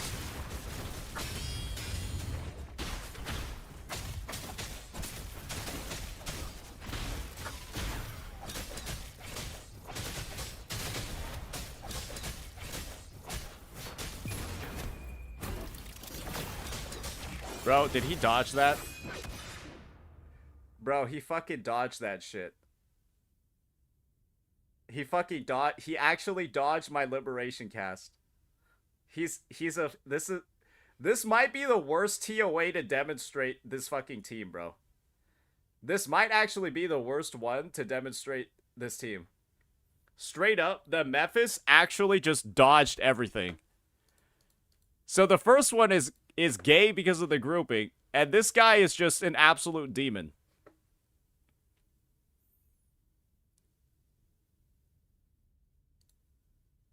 Yeah, okay. Okay, alright. Okay, alright. Yeah, we're having a lot of fun with this bad boy today. We're having a lot of fun here, ladies and gents.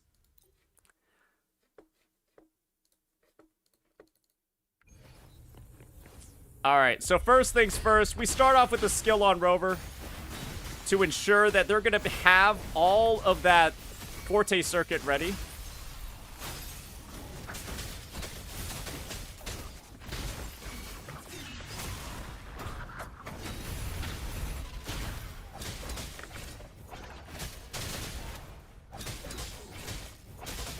We're going to do 2 basic attack chains. And then use our liberation after our second skill.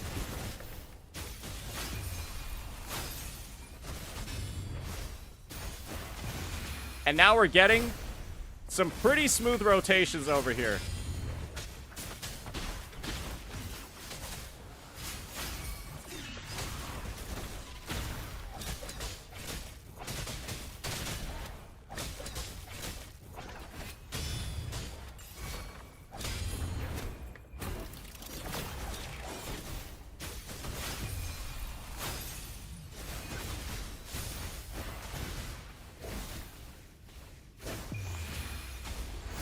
And you can see how fast this team rotates, especially compared to some other ones that you might be playing.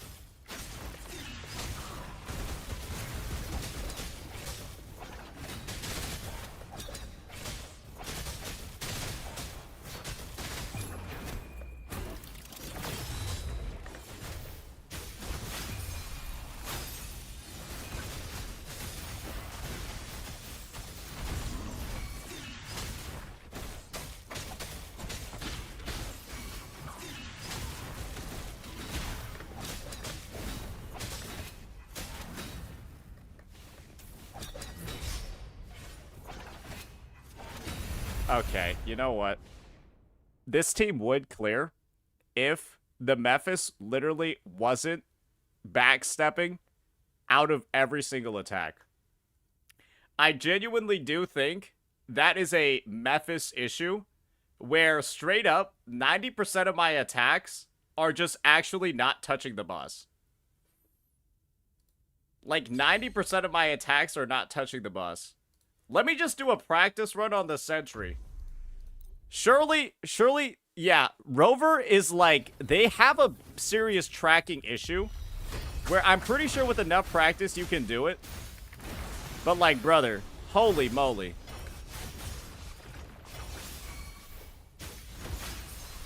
This isn't even hitting.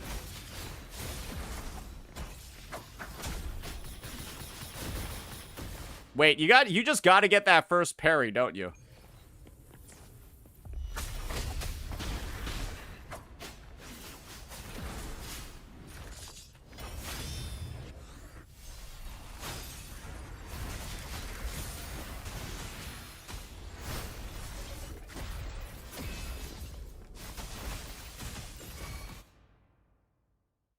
What kind of shit am I dealing with right now?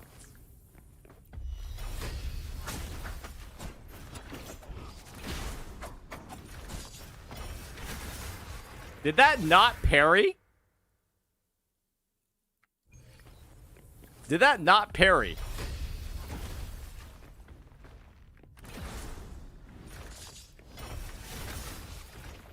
Bro, timing Havoc Rover's parry is one of the most diseased things ever. I'm pretty sure I should just go on to Verita instead.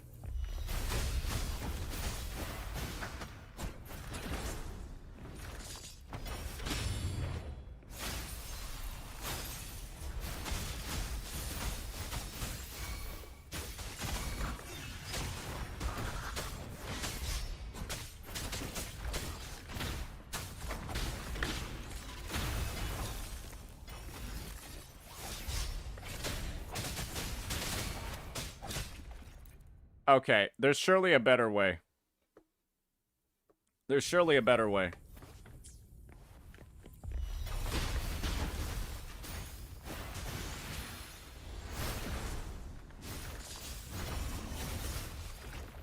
There's surely a better way here.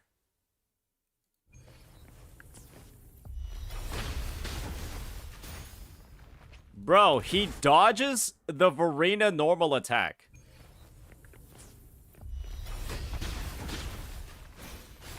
He literally dodges the normal attack. It doesn't hit him to gain her Forte charge. Okay, no, he did it there. That's what I'm testing to see right now. Is he reliably, like, dodging the Verena Forte? He didn't do it there.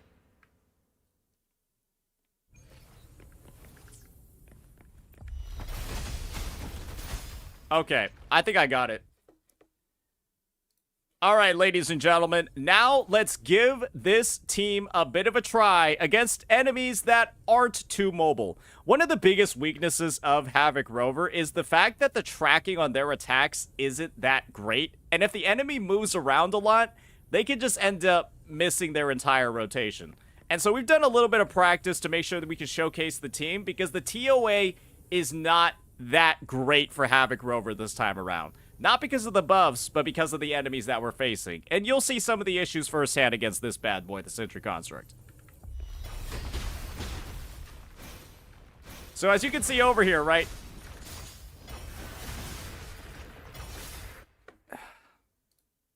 Okay, now the first time I do it, he dodged the attack. So this is how this team is going to work. We're going to use our skill on Rover first thing, and then go over to Verena. Get her Forte circuit ready. Brother, does she not have a variation on? Where's my fucking ER? Did variation not hit? Dude, this TOA is actually the most diseased one I've ever seen for this unit.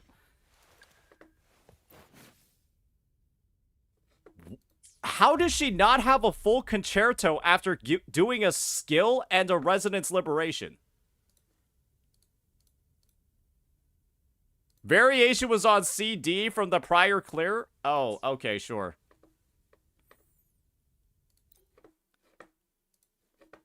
Alright, now let's give this team a bit of a look. The problem is that Havoc Rover in this version of the TOA is not that strong because of the types of enemies that are on the floors. They're very mobile, and Havoc Rover really doesn't want to go against mobile enemies. So with that, let's go ahead, let's give it a bit of a look. And you can already see what the issue is over here. This guy dodges a lot. So maybe let's try, like, approaching it from the side. Here we go. All right. Okay, yeah, this guy's hitting... We're hitting absolutely nothing here.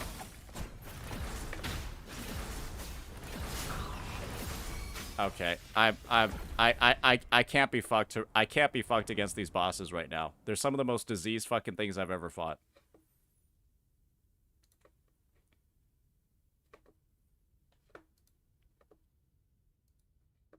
All right, chat. Can we try to be less annoying? Otherwise, Chat, can we try to be less annoying for 1 second? Otherwise, I will just not look at it. And I'll probably just turn it off, to be honest. We could try to be less annoying, right?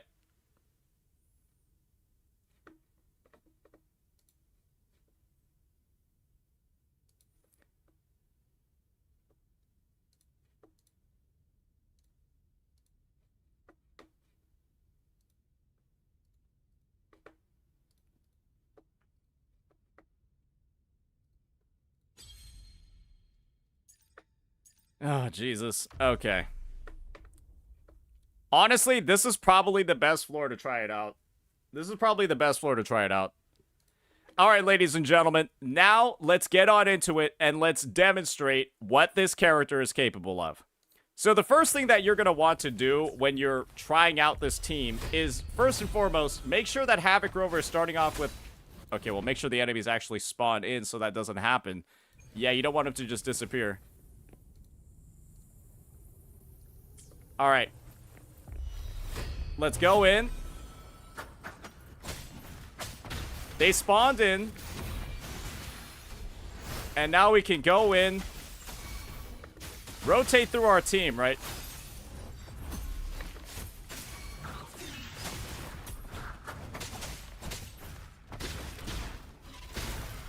And then start damaging some of these enemies.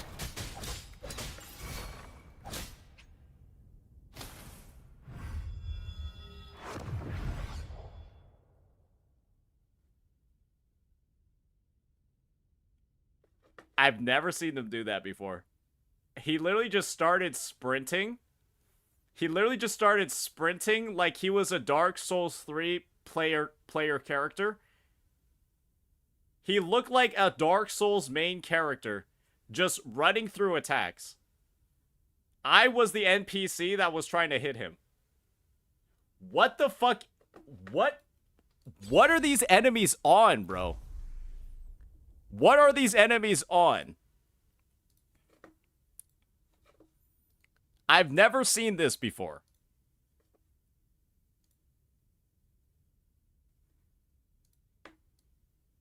Why not try the rotation on the third stage of the side towers? Why not think of better messages to chat?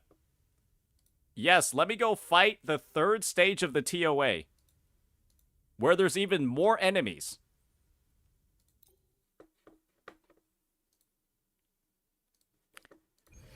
Alright, the first thing that we're going to be doing here, ladies and gentlemen, is, of course, we're going to use our skill on Havoc Rover after the enemies spawn in. And then start doing our rotation on Verena. Go over to Sanhua.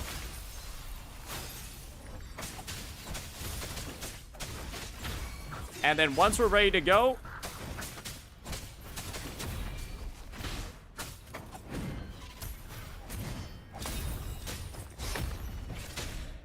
try to group up the enemies as well as we can. Because it is really important for Havoc Rover to have some good grouping. for them to deal their damage.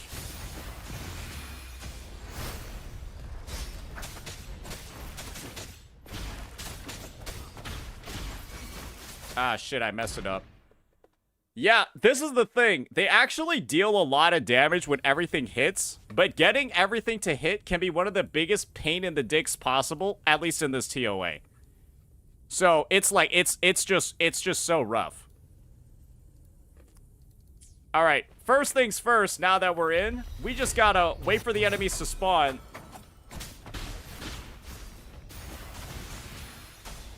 And now just go ahead and rotate through the team.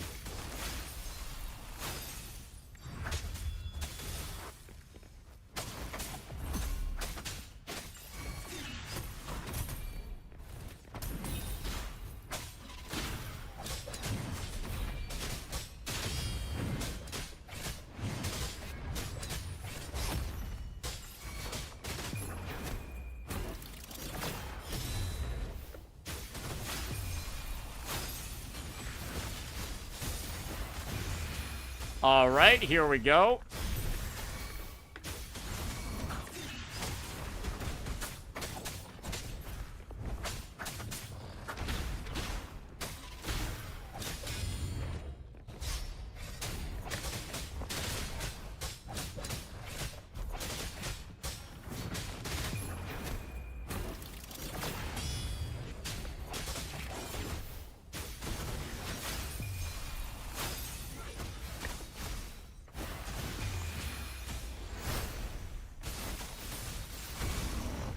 Dude, it's like I'm only able to damage one of them at a time.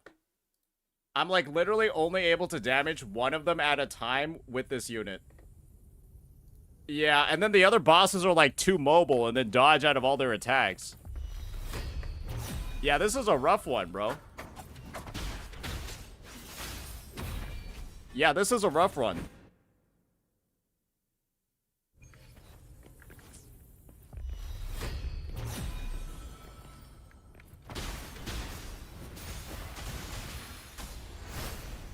Yo, like, where's the gorilla?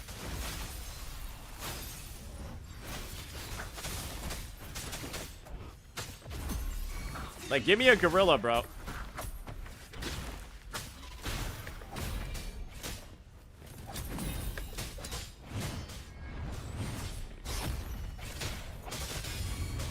Bro, it's like you can't hit the fucking units. You literally can't hit the fucking units. And then the Mephis is like actually just dodging all of his attacks too. And then the Sentry Construct can't be hit. And then Scar's on the left side.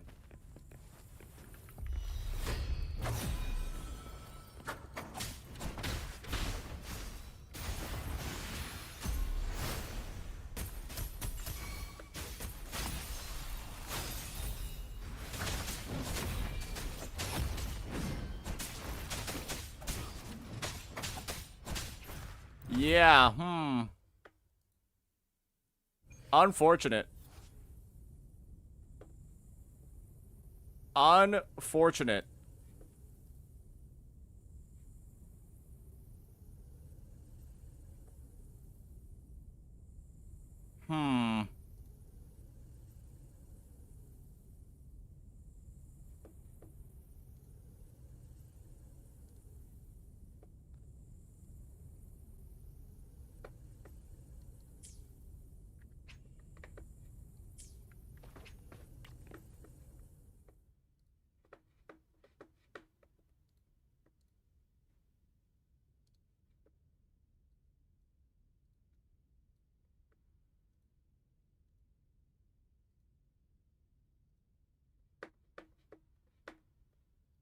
How crazy is the overdrive zone right now?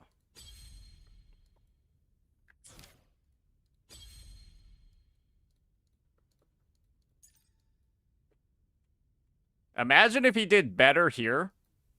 Imagine if he did better here than on the other floors.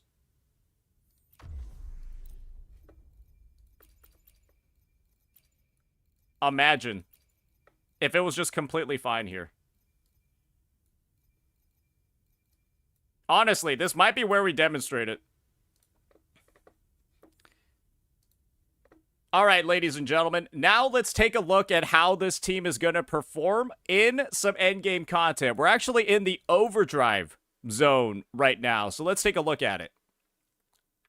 So with this team over here, what you're going to want to do is essentially start off with Rover's skill, then move over to Verena, get her whole rotation going, go over to Sanhua over here, then back to Rover a little bit for some attacks.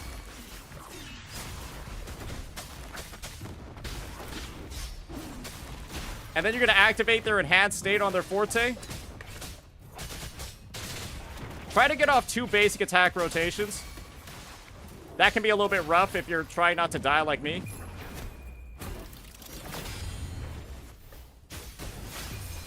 And then just keep cycling, go back to Sanhua. Do this whole rotation. And with this intro skill, actually go back to Rover.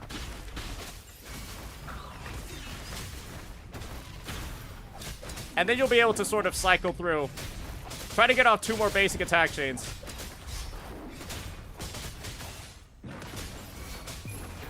And then just nuke again. And you're going to notice over here, right? The team is doing a decent amount of damage. This is the overdrive zone, so it's some of the most hard-hitting stuff in the game.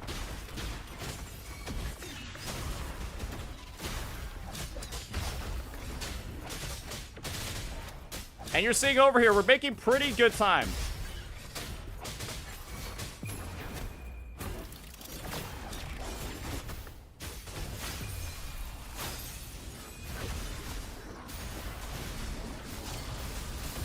And we're going to break him in time as well. Very nice.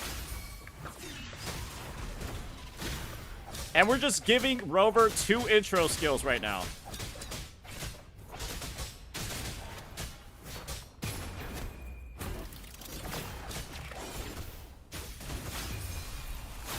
And you're seeing over here, wow, this team is actually getting some very, very good overall performance.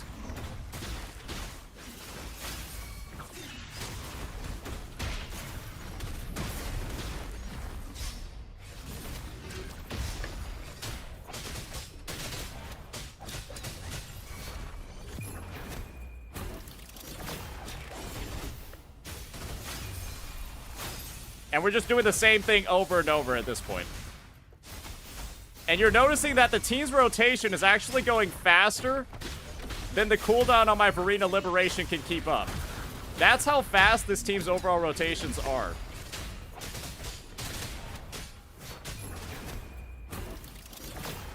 And we're getting some big nukes off. I think that last one did 230%.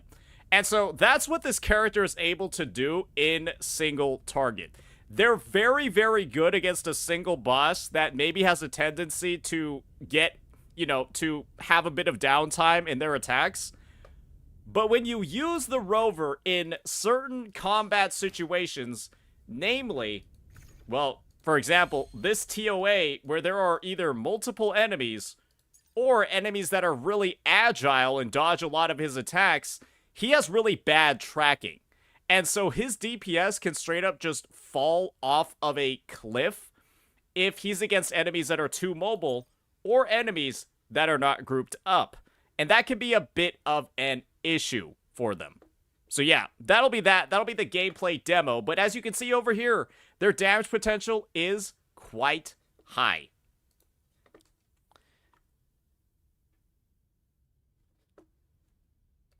All right. Now, we talked a little bit about Rover and their potential when you invest more of them and get some dupes, but they also have one last bit of power that's actually unlocked when you do something like pull a limited weapon. And that limited weapon is actually going to be Chang Li's, because Blazing Brilliance, ladies and gentlemen, is actually probably the best in slot for this unit, because it's quite simple. Rover, when you go ahead and get their S6, right, which is free, they gain 25% crit rate. And that means that by putting on Chang Li's weapon, which has a crit damage main stat, I'm able to run what is essentially 47% crit rate that goes up to 72 because of his S6. And that means, right, I'm running a crit damage weapon alongside a crit damage forecast. And when I have like a full build and everything's kind of like set up and ready to go, this can deal a lot of damage. Probably some of the most damage in the game. And if you pair this up, you pair up this combo, you replace Verena instead of Shorekeeper, or you replace Verena with Shorekeeper, then that crit rate becomes like 84 or something like that. And so you get Shorekeeper, you get Blazing Brilliance.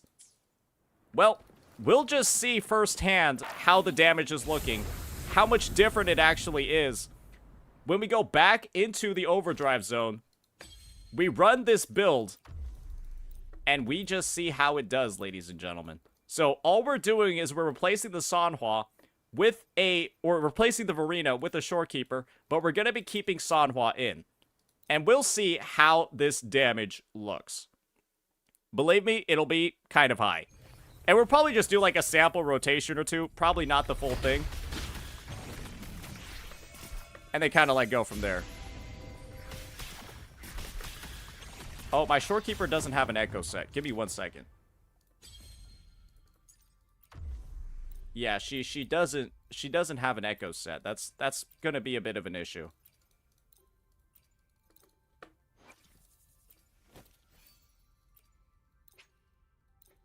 Yeah, there we go.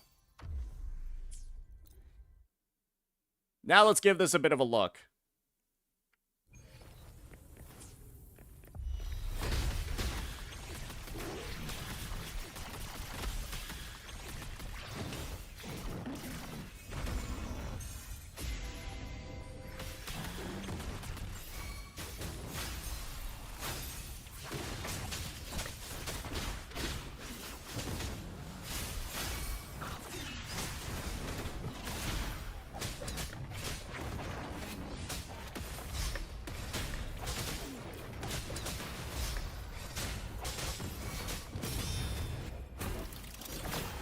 Oh, we missed our crit there. Unfortunate. We missed our crit there.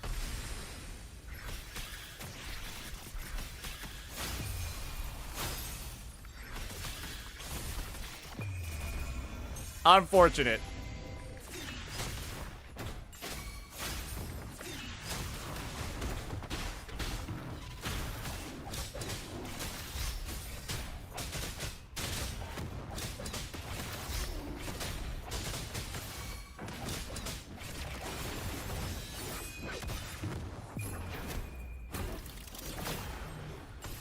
Okay, why is the clear doing worse?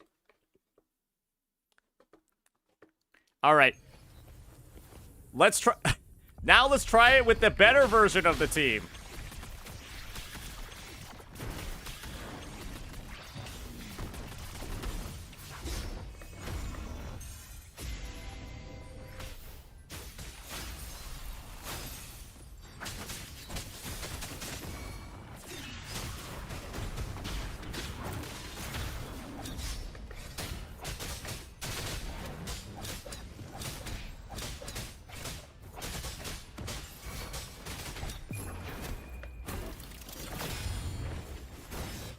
That was about 260k, a pretty big crit over there.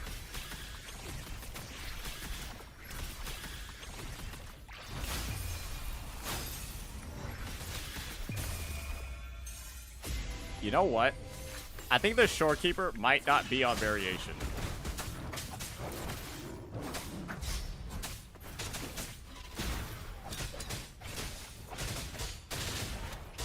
I don't think she's on variation. She has no ER.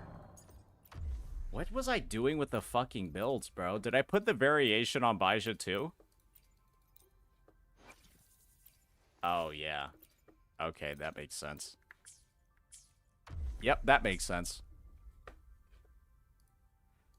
Oh, that's a little bit unfortunate. Alright, I've got to see where that recording left off. I've got to see where that one left off.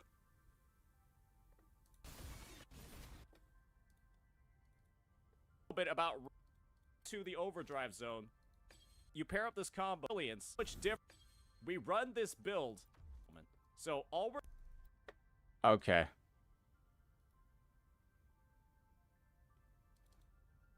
bit about Rove and a crit damper. Tanned how the day go back. We're replacing the replacement thing. And we'll probably just do like a sample looks. Alright. Stop at 144.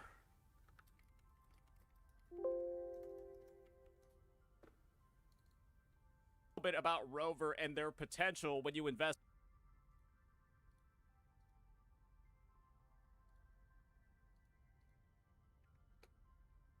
Alright. Now let's give the Blazing Brilliance Rover and Shorekeeper a bit of a try.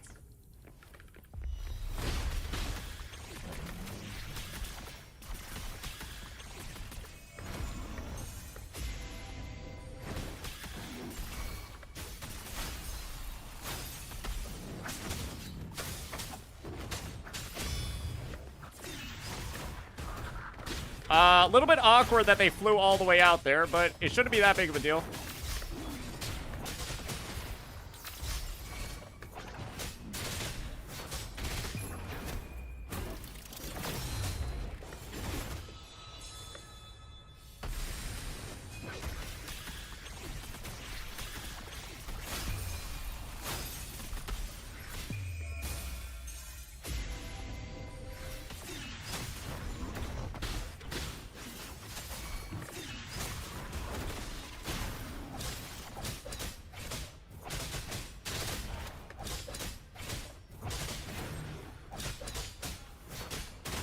And let's see this nuke.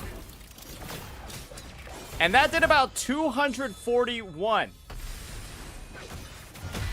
So you can see over here, right? The damage can be really high, and the rotation time is still quite fast. Especially when you get to your second and third ones on Shorekeeper. And that's just an example of how you can upgrade Rover even further as you're going through and you're trying to build out their full potential. You've even got some limited 5-star weapon options for the free-to-play unit for you to reach like that next tier of DPS. So that's going to be Havoc Rover. Now let's move on to our next unit. And this one's going to be a little bit more Wuwa favored.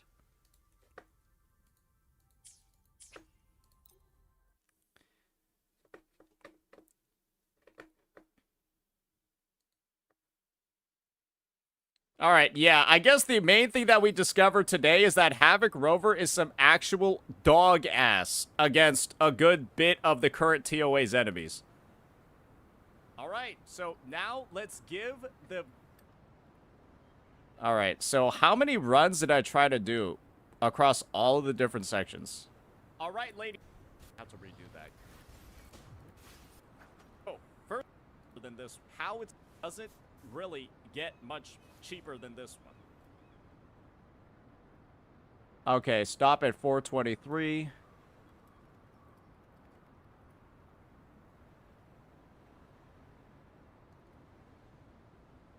All right, ladies and gentlemen, now let's take a look at how this team over here, when you move over to Vereen.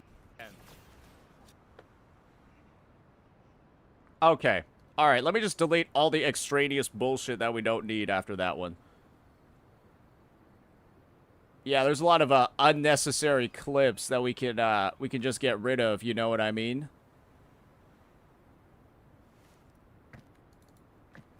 A bit about oh, we okay.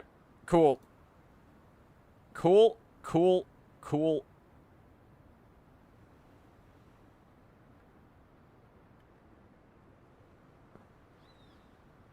Cool, cool, cool, cool. All right.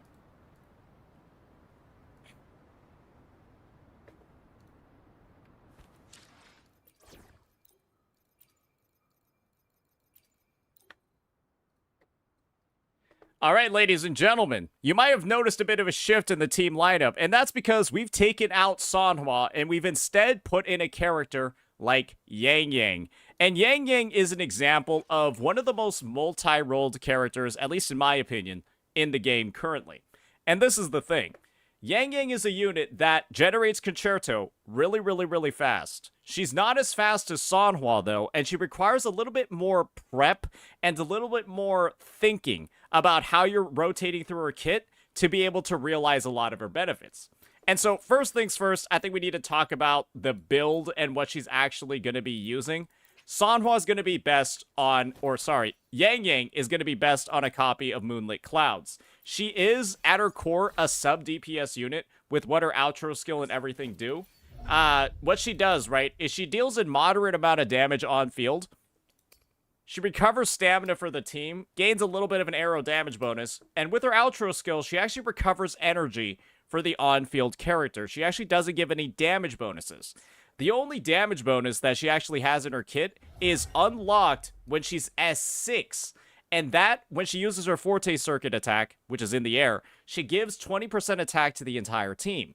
And so she is, without a doubt, the most general buffer in the game, in that she will literally work with every single character.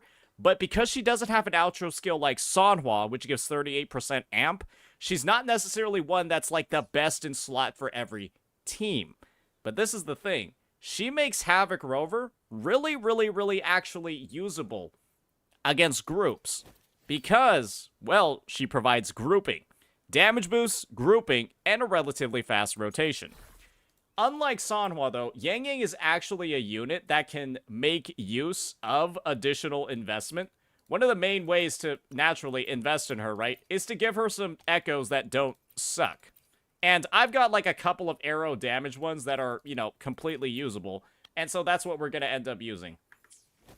You're going to see over here, her stat profile doesn't look that good. Well, it's not going to look that great, right? Until I start putting some actual equipment on her. And so I would say the main one that we'll be thinking about is actually just we'll put on Emerald of Genesis on her. And then for Rover, we'll put on a copy of, we'll just put on Camellia Signature, which is going to give them some damage boost, but nothing too significant. It's mainly so that I can keep their crit rate relatively high. And that's what we'll be using in this demo over here. And this is where we're going to show off, with this team, what a rotation looks like against a mob-dense floor in the TOA. Because that's where Yang Yang and her AoE are going to shine, and then we'll show some of the use cases in Whimpering Wastes, too. So the floor that we're going to be using this team on is one that has a lot of trouble for Havoc Rover, and that's because it has multiple mobs. And you'll see what I mean in just a second. So we're going to be using a similar rotation to what we just talked about over with the Sanhua team with Havoc Rover, but this one's going to be different in some ways. So, we're going to wait for these dudes to spawn in. We're going to go over to Rover, and then actually use Yang Yang's heavy attack, as well as... 1 second. Verena doesn't have her equipment now.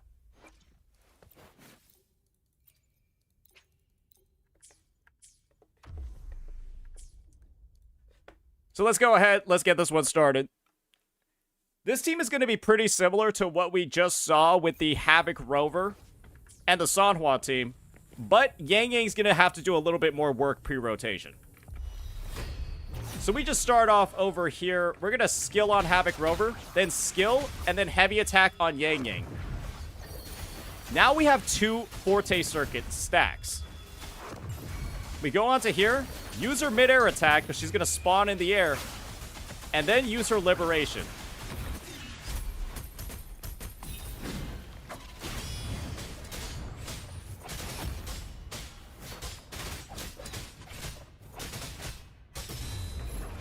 And unfortunately, it looks like we did not catch this enemy in there. So we'll give it a restart. I'm not sure how much grouping Yang Yang is actually doing here, so we might have to time our stuff a little bit better. It could be that these guys can't actually be crowd controlled, and we could just be wasting our time here.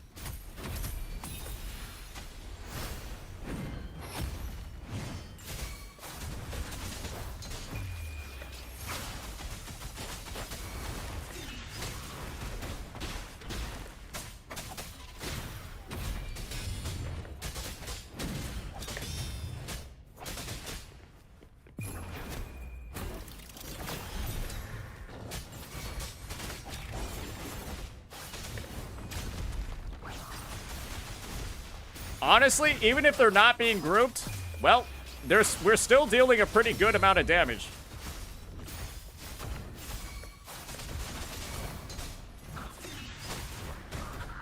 So maybe this can just be a demo of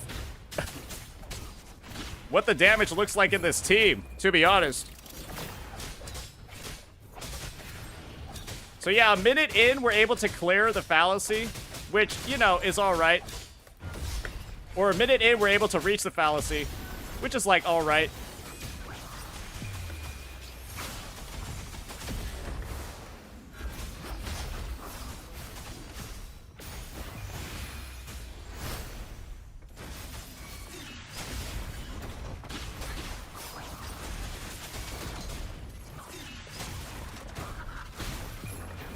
Who knows if we clear, though?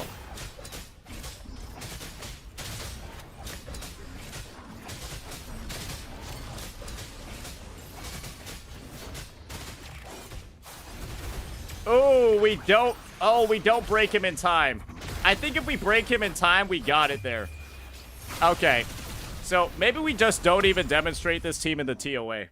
Yeah, maybe we just don't even demonstrate this team in the TOA because I guess these mobs can't actually be grouped. That's a little bit unfortunate. I thought they were going to be able to. But yeah, you can, as you can see from the prior clear, you can just manually group them instead by, I guess, just waiting for both of them to come to you. So, yeah, it's probably better to demonstrate this one in Wuwa. Yeah. Yeah, probably better to demonstrate it in Wuwa. All right, let me see where that recording dropped off for a second there. You might have our team used them, although yeah, I've got is of keep their, and this is where we're gonna so that I can keep their crit rate relatively high. Okay. Rename. Stop at 243. Okay, all right.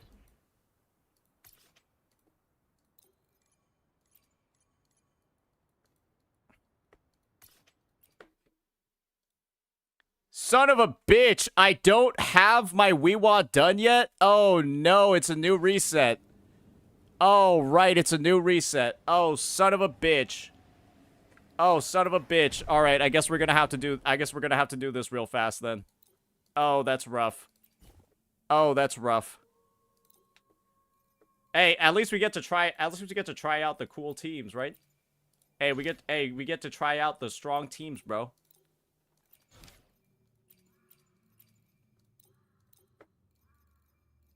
Oh, okay. Just get me out of here, bro. Just get me out. Hey, Arrow Rover's useless.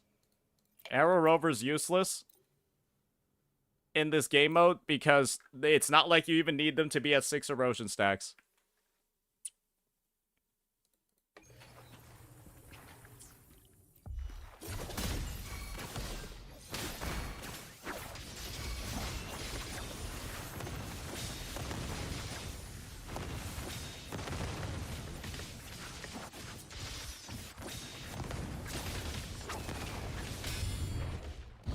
Oh my god, she just got freaking rotated.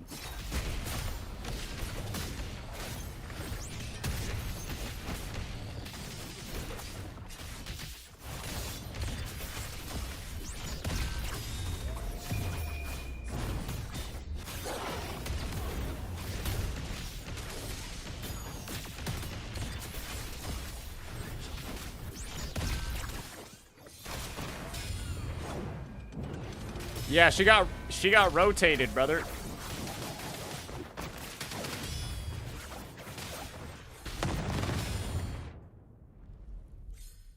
That's pretty stylish. That's pretty stylish to do right there. Why did my mail just get deleted?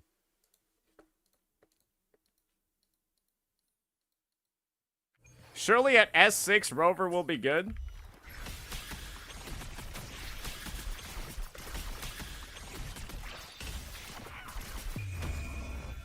Are you guys talking about Arrow Rover?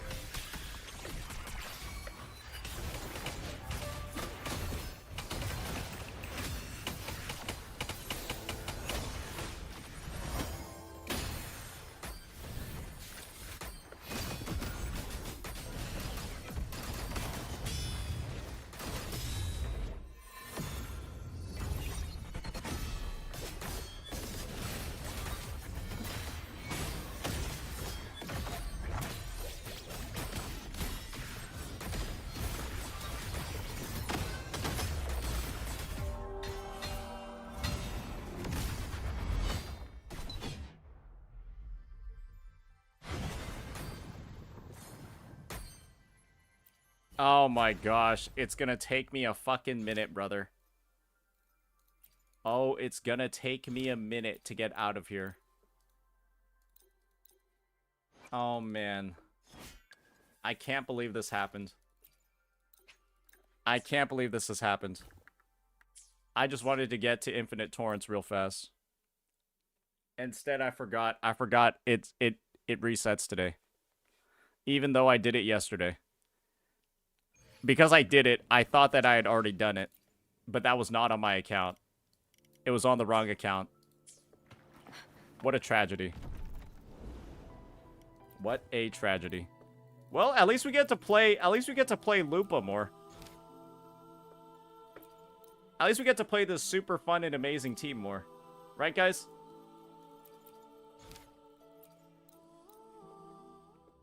Right, guys?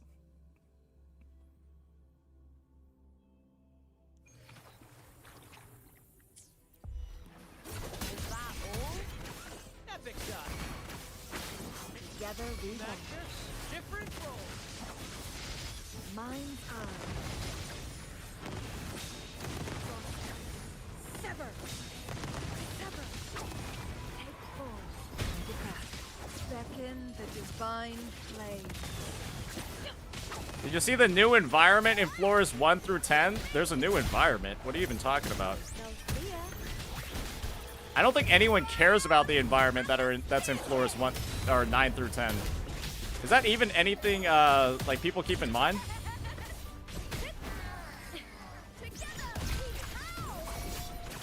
Epic shot. Let the flames rise.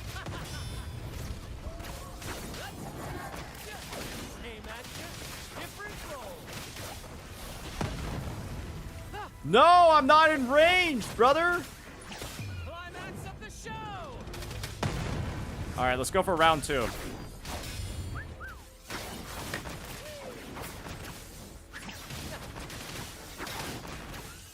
passion.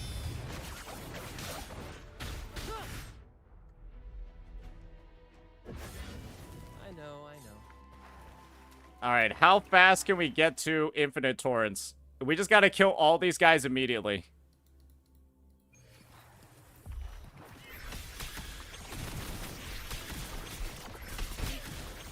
Letting war with time. Diminish. Thanks for watching.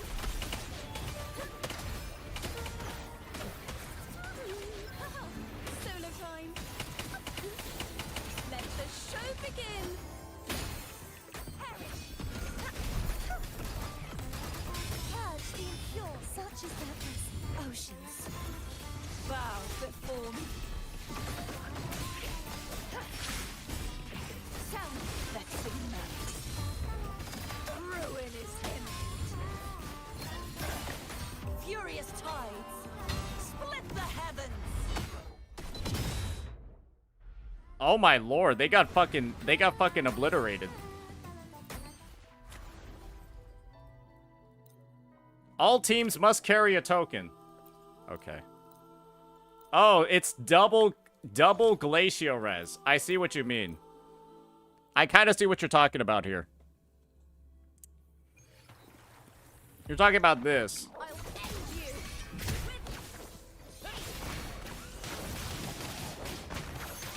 Aim at you. Different roll. Victory's mine. Climax of the show. Is this your account? Yep. You can tell by the UID that's in the 10,000s. Here's to me. That's how you know I'm a real legitimate gamer. Together we go.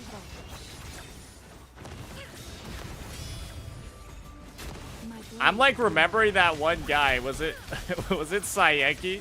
Where he made like his apology video and then he was like, yeah, here's my UID so you know the account's mine. The caged bird And then he proceeds to blur it for the rest of the video. triumph through sacrifice. Bro, that was just like, I was just like, bro, what are you doing? I was like, wait, that made it look so much more suspicious.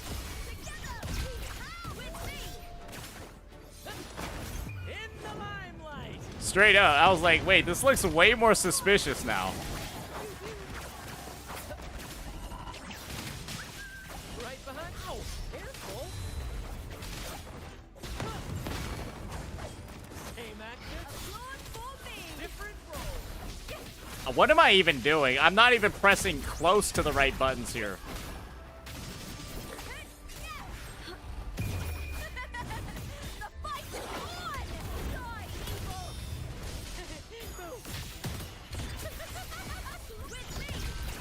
Epic shot. Let the flames rise.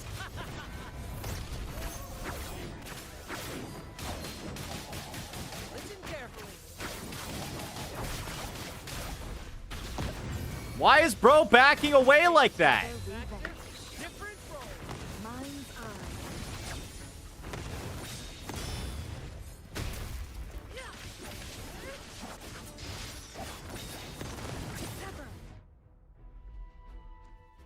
Why was bro backing away like that so slowly?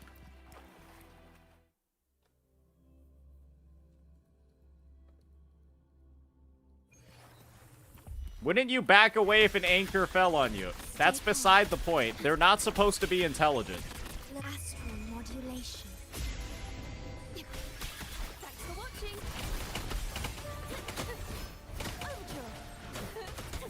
Yo, why is my Chacona, like, fucking not working properly? Presenting a poem of finale. Oof.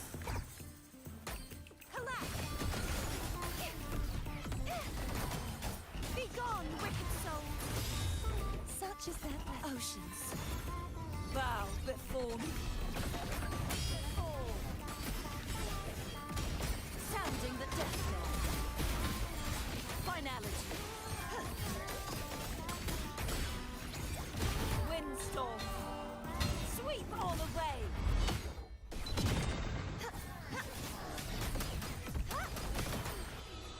Vow from the soul. Wuwa buffs are awful right now. Yep. We already made our video on it. They're actually the worst Wuwa buffs I've ever seen. Engraft you new. Thanks for watching. Faster.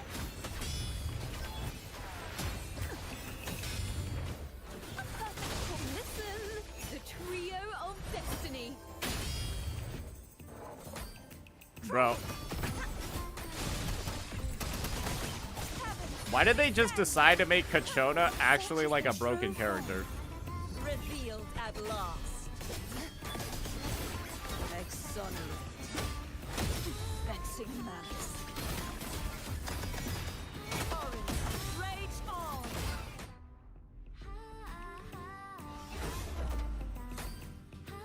Because they knew people would skip her. Probably actually true.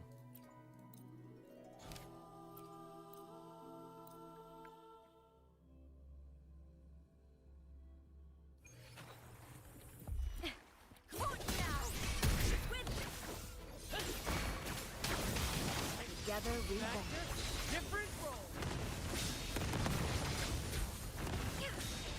Take form. My blade yearns.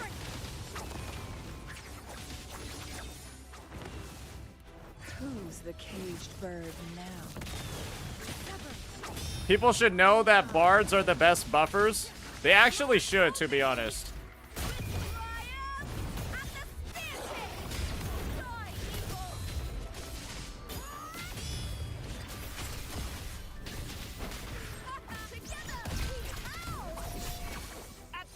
Bro, Lupa is actually crazy in this game mode. Listen carefully.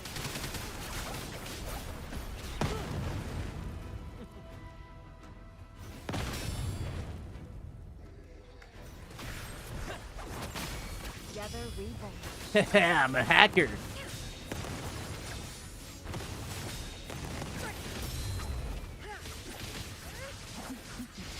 Mind's eye. Beckon the divine flame. No! We're using it on literally a 1 HP enemy. Yeah, I don't know. Her liberation nukes for 120k.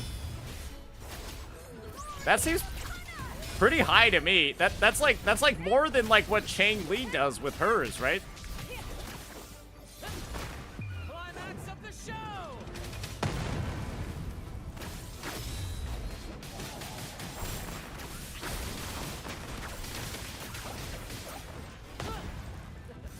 Oh, that's so.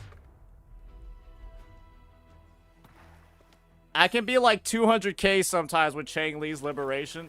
Yeah, maybe in your dreams, buddy. Yeah, maybe she's hitting 200k in your dreams. Maybe she's hitting 200k at S6.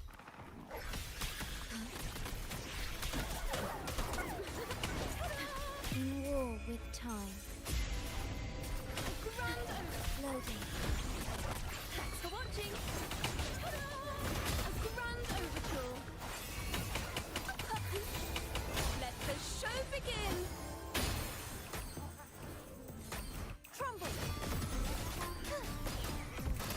Caverns, descend. Some oceans. Bow before me. Sounding the death knell. Baton, march on.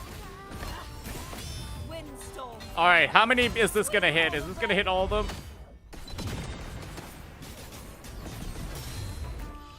Oath Not bad. from the heart. Astral modulation. Thanks for watching. Polyphony.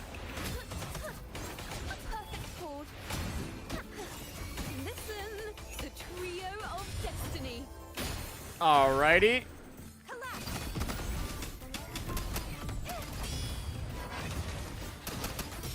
Repent. For silence beckons. Sentence before. Eyes, rise and crash. Exonerate. March on. Okay, I guess we didn't need to do that. Didn't need to use the big hit. All right, now we're on floor 11. Thank God. Thank God we're on floor 11. Holy shit. Took us long enough, buddy. Is 130 ER enough for Cantarella? It should be. I smell fear. Epic shot. Aim actor. Together we vanquish.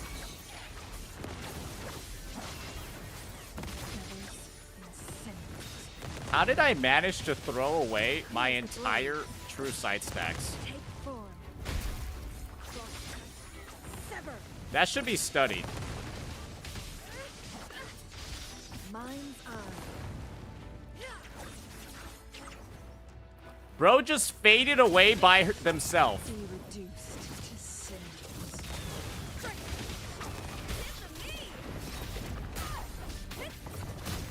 Lackluster. With me. With me. To victory.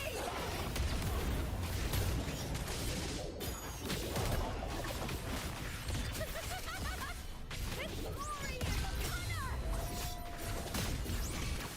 Epic shot. In the limelight.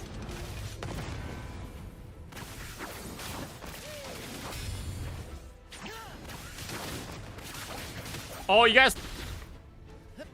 Oh! Oh! Climax of the show.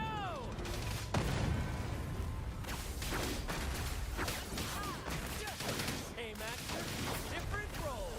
Here's no worries. I thought I was gonna be able to get the big combo off, but unfortunately, fortunately no. I thought I was getting off at least 3 waves worth of anchors, but it didn't happen. I only got 2 waves. Bit of a misfire there. Stay calm. I engraft you new. Thanks for watching.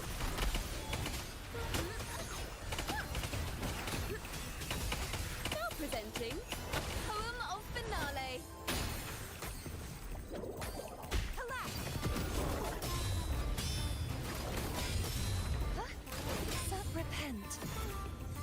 Silence beckons. Gale, purify! Sounding the death knell. Atonement. Windstorm. Sweep on. Bug abusing with the UID on show? I don't even think that's a bug at this point. I feel like I've seen everybody do that shit. I've seen people at the start of fucking TOA runs, they like open up the chat. Apparently that does something. Thanks for watching. Ta-da! A grand overture. Oh my god, those guys got fucking sucked. Be gone, wicked souls. True form. Revealed at last.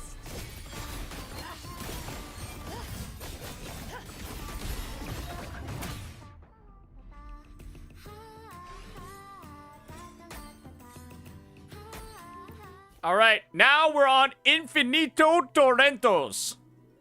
Finally. Holy shit. Took a fucking minute, brother. Holy shit.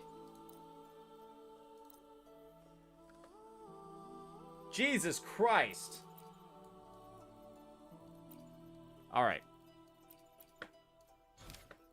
All right. Good God. Ugh.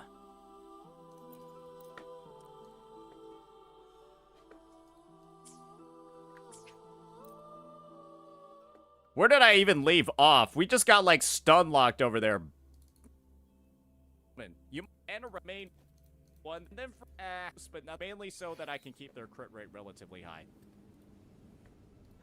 All right, let me just turn the music a little bit lower. All right.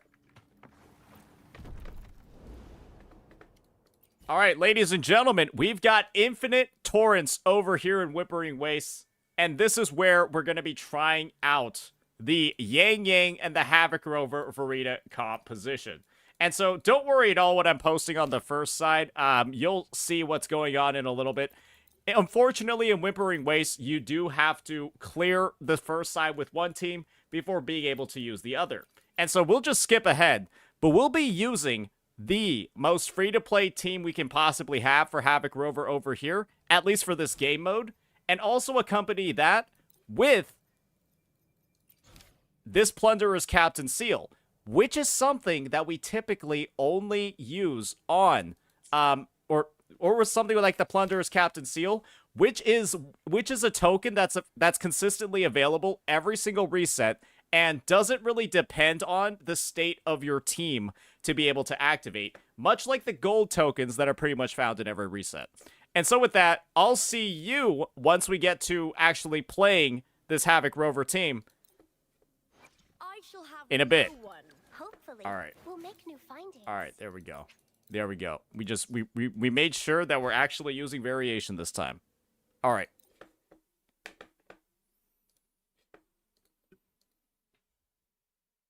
So, yeah, we'll just run. I mean, we need to clear Infinite Torrents anyways, so...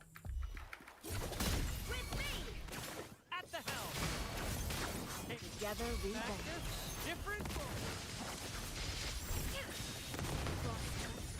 Sever. Mind's eye, take form.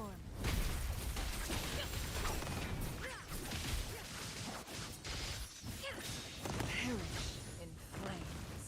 My blade yearns. Bro, why is our ER taking, like, 17 business days to come back?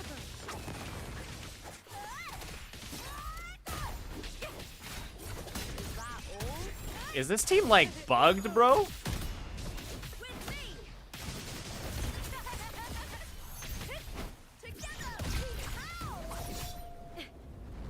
Bro, this Concerto side is literally the worst one I've ever played. It is literally the worst one I've ever played. Yeah, I'm sorry, bro. I need to restart that. Even though, like, this isn't even relevant, it feels so shit, it's unbelievable. It feels so bad, it's unbelievable, bro. I don't know how they managed to fuck up the Wuwa reset this badly.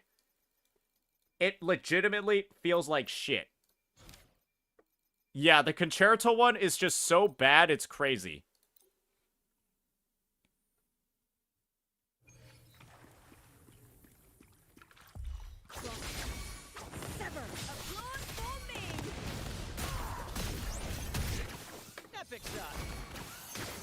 Together we rise. Mind's eye. My blade burns. Take form. Be reduced. All right.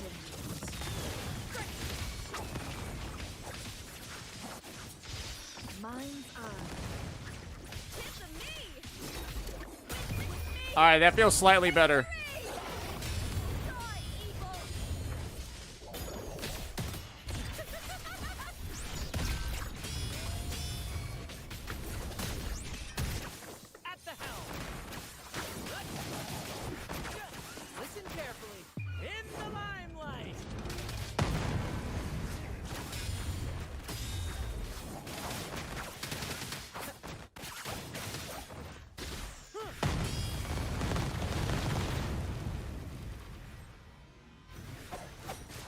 Together we rise.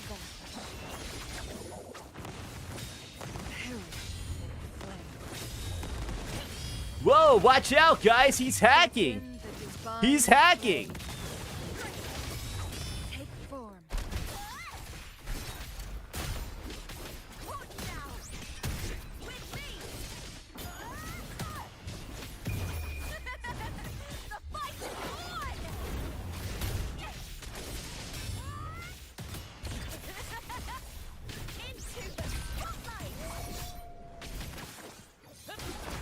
The branch is hacking.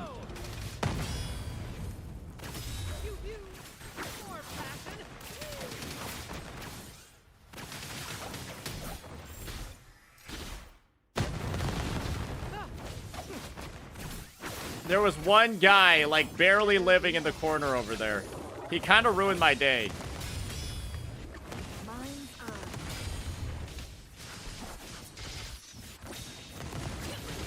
Defense to offense. Be reduced to cinders. My blade burns.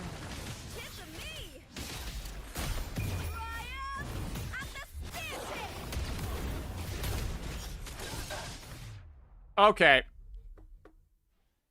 That was just a fun run. How many points did we get? 3280. It is what it is. All right, ladies and gentlemen, now that we're on the other side, well, it's time for us to give this team a bit of a try. We're going to have one of the most free-to-play lineups possible for Whimpering Waste, and we'll show off why Yang Yang is a pretty decent investment as well with this one. So, very similar to the TOA, right? We just want to make sure that we are rotating through the team, casting some stuff on Yang Yang as well, right? So that when she comes in, she's able to deal a good bit of damage. And then Rover is also able to do their transformation and then get their big hits off. Because that, ladies and gentlemen, just deleted about 2 waves.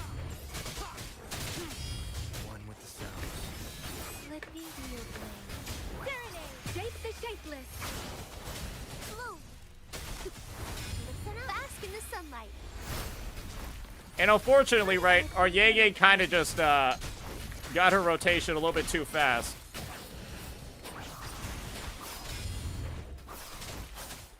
So we have to spend a little bit of extra time on her.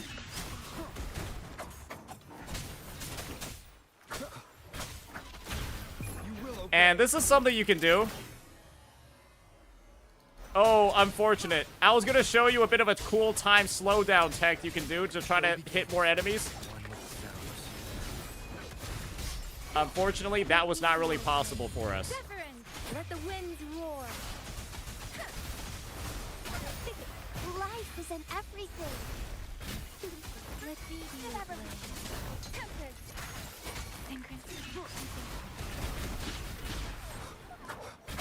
So sometimes you do want to make sure that the enemies are a little bit more grouped. Down the curtain. You can just swap over to Yang Yang real fast, right? Because one nice thing about Yang Yang, ladies and gentlemen, is that she doesn't actually have any outro skill that can cause you, like, some issues. And we definitely could get a better overall score with this one. We had a bit of a mishap halfway through our clear. But hopefully, right, you're able to see where the potential of this team is, especially when... And you see how over there I was able to pause and then attack all of these enemies at once? Yeah, when you only need to get about 2250 on one side to be able to clear, we essentially get it here. Let the winds roar. We were just a couple of points off. You need 2250 on each side to be able to get a full clear. And that's just me trying it out with Plunderers, messing up the rotation partway through, not getting double ultimates, which is like the Havoc Rover tech. But all you need to do is just make sure your enemies are grouped up, one-shot all of them with Havoc Rover, press tab while that animation is playing, and then his liberation will actually hit the second wave. We did that once, but if you can get that more consistently, which is really easy with Yang Yang grouping, well, Whimpering Waste gets a lot easier. And this is just what we get, raw dogging it on our first try. So yeah, that's just something to keep in mind as you're going throughout your clears. When you're trying out the new endgame modes, because Yang Yang, ladies and gentlemen, she is free. And when you get her as 6, she gives a lot more damage to the team with that 20% attack. And that's kind of like it. She's a really good Whimpering Waste character. And getting performance like this, which we can definitely improve on if we just grinded out the rotations a little bit more. When 4,500 is all you need, ladies and gentlemen, to get an S and unlock all of the Astra rewards at the end, it can't be that much of a problem. So yeah, that will be our Yang Yang portion. Keep in mind that she is usable in the TOA, but you might find that your damage is a little bit lacking if you're using more free-to-play options with Yang Yang as the DPS or as the sub DPS without that lack of buffing outro skill. So do keep in mind she's mainly a pick for Whimpering Waste if you're going to use her with free-to-play DPS options. So now let's move on to our final pick.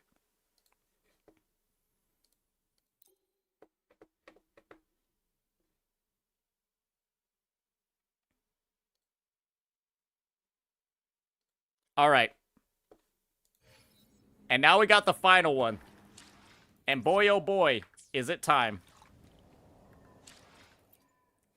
I will be there for everyone as we head toward our shared future, leaving the past. Why hesitate if you know what you want?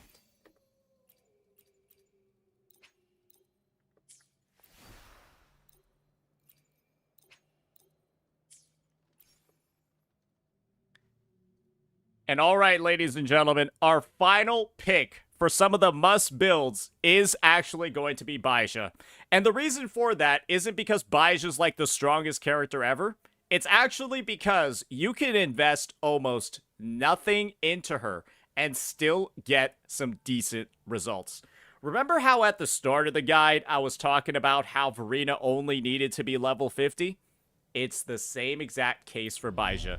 You get her to level 50. You spend about 100 wave plates getting the mats you need to level her up. You keep everything at skill level 1, and she'll still be able to do her job because she has the same 15% amplification that Verena and Shorekeeper do. And the only negative about her is that her attack buff is 5% less than Verena. She obviously has some issues with her rotation timing, but we'll actually get into how you can mitigate a lot of those throughout your clears. So with that, now let's go ahead and talk about some of the additional benefits that she has. She has a revive that's actually better than other units. This is actually better than Verena's. It just gives them 100% max HP. And she does have a bit of a bonus to Glacio damage. So if you have a Glacio DPS like a Carlotta and you're looking to find a support and you don't have Shorekeeper, Baizha actually might be the one. The main reason for why you want to use this unit is that A, she gets the job done at just level 50 with minimum investment, and B, you don't have Shorekeeper yet. And the thing about Baija is that with her set, you can actually just give her the set that you will eventually put on your Shorekeeper, and she'll operate just fine. And so as you're prepping to pull Shorekeeper, which you probably should if you plan on, you know, advancing pretty far in the game, you can just pre-build your Baija with your Shorekeeper Echoes. A crit damage on here, ER on the 3 costs, a Spectro damage as well for fun if you're feeling like it, and then HP 1 costs. And then try to get ER on every piece. Because, well, Baija also scales off of HP. And the thing is, like as we're about to see over here, her rotation isn't as bad as a lot of people might be saying. And we'll just be using some pretty consistently meta teams for this lineup over here. Teams that you traditionally do see in the TOA, but you just never really think to put Baija in. And this first one is, of course, going to be... Why don't we just go ahead? Why don't we just try out a...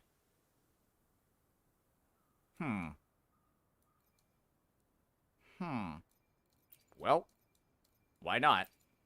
We'll run the Gian Mortefi team. And instead of a Verena, well, we will be putting on our good old friend.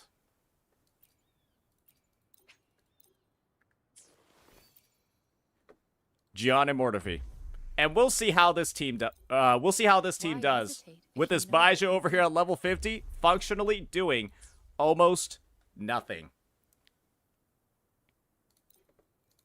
And first things first, you want to make sure that Baija is first in the team lineup with the rotation that we'll be showing you. All right. So this is a sample rotation with this team. You'll see what's happening here. So when the boss comes in, you just want to attack 4 times with Baija. Use her skill. Swap over to the other person. Come back, and then cancel her entry into animation with her liberation. And then proceed with the team rotation as normal. That was done a little bit slow. Now let's do it faster.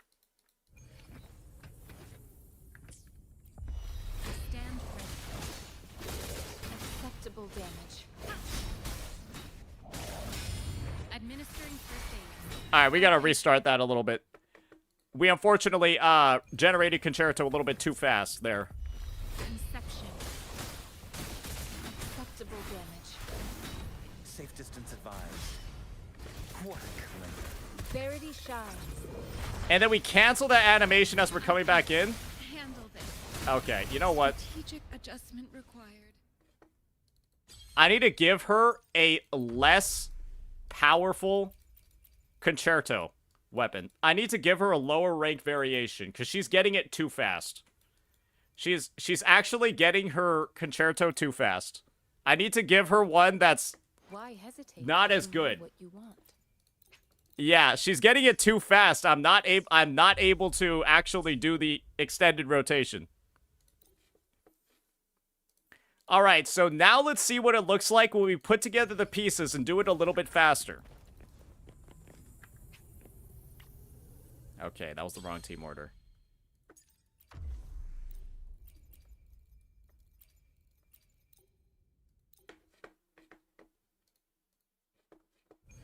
All right, now let's see what it looks like when we do everything a little bit faster. I stand ready. Acceptable damage. I can handle it. Not bad, huh? You're no man. As you wish. Endless reverberation. Ha! Appear before me. Fury boils. Penelope tells you from the start. Burn to ashes. Testing element. Ready for battle. And here we go.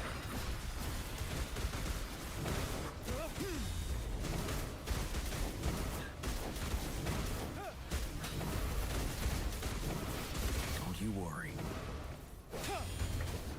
Leave it to me.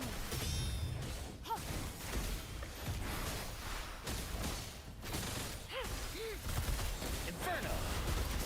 Verity shines. Appear before me. Fury boils. Burn. Feel my wrath. And as you can see over here, we are still able to get some pretty decently fast rotations with this team. Unfortunately, we're just running into some issues with the Mephis dodging pretty much every single one of our attacks while we're Gion. But that's just an example of how fast your rotations can actually be on this unit.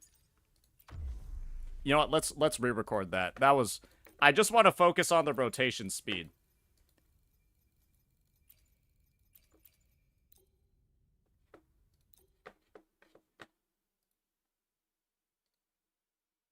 Alright, and now let's see how fast we can actually get Baja's Concerto out using just an R2 variation. And remember, you're going to want to start off on her. Just get off her 4 basic attacks, right? Use her skill. Go over to the other teammate. Come back to her. Then use her Liberation to cancel her entry animation. And you should be, essentially, right? Good to go. Testing out. Ready for battle. Fear no more.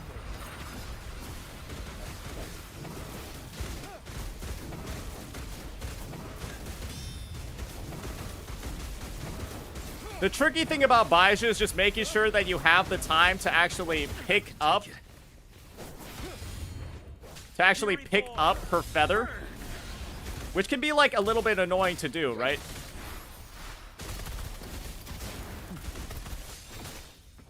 But if you do have the time for it, that's how you get your attack buff in the middle of your rotation.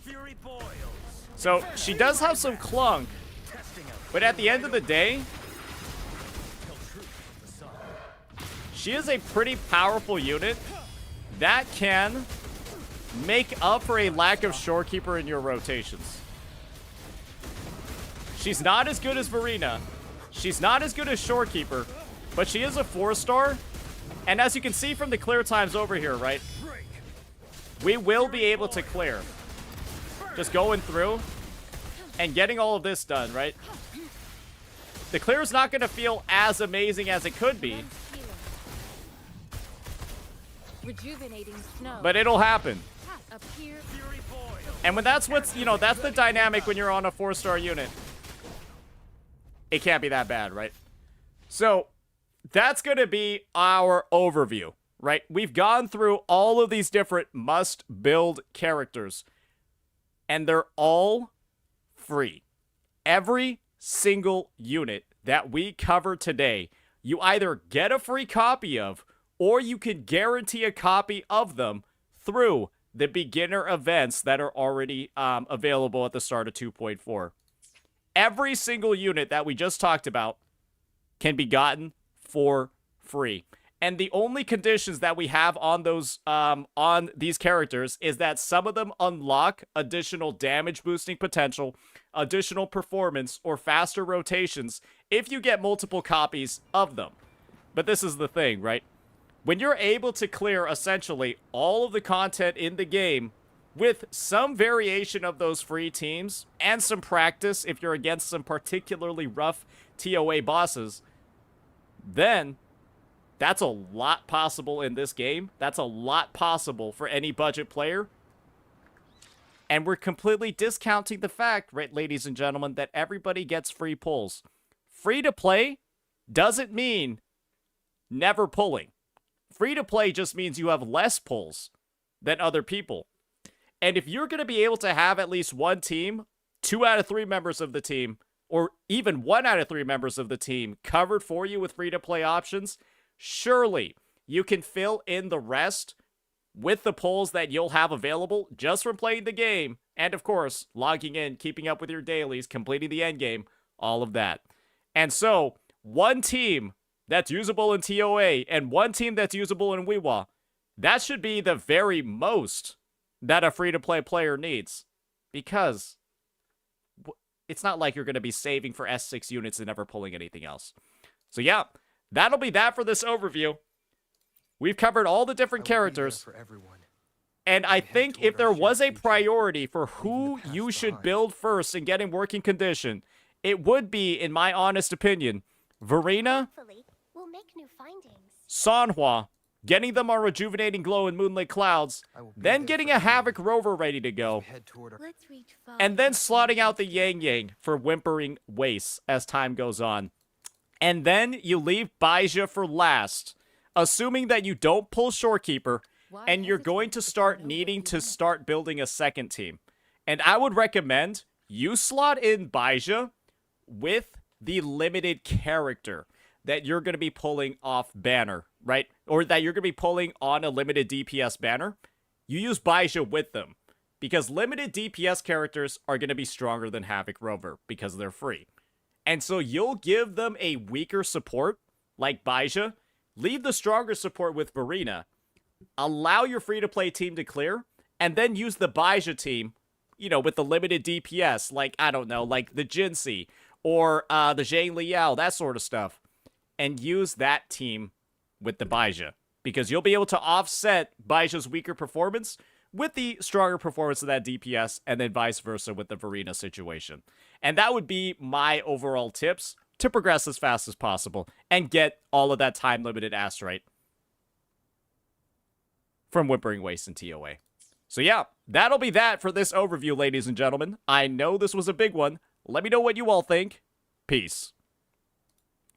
Ah, damn, I recorded that to the wrong setup. Ah, damn, I recorded that to the wrong fucking setup. Shit. Alright, now let's see what example of how fast your rotations unit. You know what, let's re-record of shit. Fuck me. Could this day go any worse? Yeah, honestly, this has been a rough day. This has been a rough day filled with enemies being absolutely diseased. Bosses being actual dickheads. Yeah, it's been a rough day, guys. Yeah, it's been a rough day. It's been a rough day, ladies and gents. I don't really know what to say at this point. Alright, and now let's see an example of how fast this team can actually be when you're playing it a little bit sweaty and trying to optimize every single rotation possible with Baija. So, let me just make sure I got my units freed up. Let's challenge the Sentry Construct over here with none other than our Baija, Gian, and Mortefi team. And let's give this a bit of a look.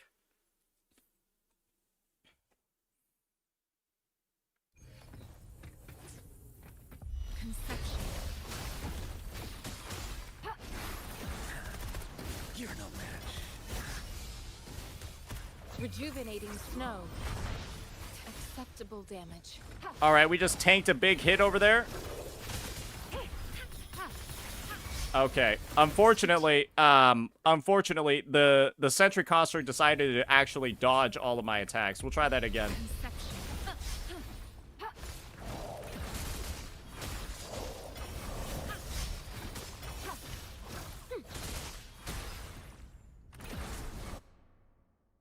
I didn't know it would just do that. That's crazy. Conception. Transmitting frequency. I didn't know it would just do that. That's crazy. Conception.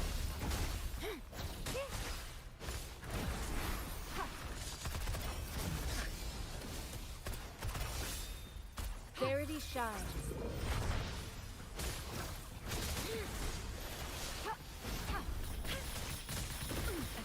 Bro, the bosses in this reset are so fucking disgusting, it's crazy. The bosses in this reset are actually the only side that's not disgusting is this left one. So let's do it here.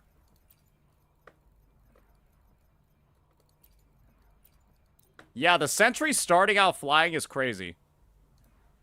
Alright, now let's take a look at how fast this team can go when you are under some optimal conditions and you execute it well.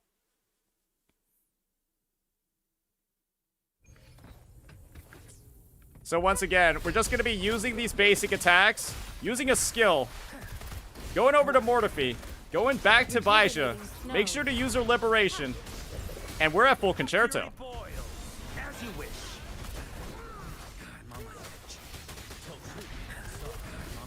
Feel my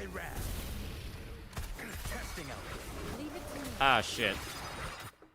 Ah, shit. What a fucking pain. Alright, and now let's test what this team looks like under optimal conditions, and we're doing it as fast as possible with Baija. Commence healing. Not bad, huh? Verity shines. And as you can see, we already got it. Burn to ashes. Testing out. Ready, group out. Fear no more.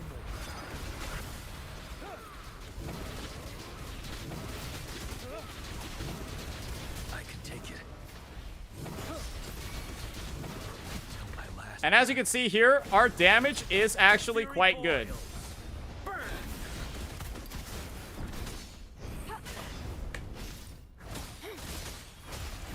Foolish. Endless reverberation. Appear Fury boil. before me. Break. Silence. Testing out. You're wide open. Unstoppable.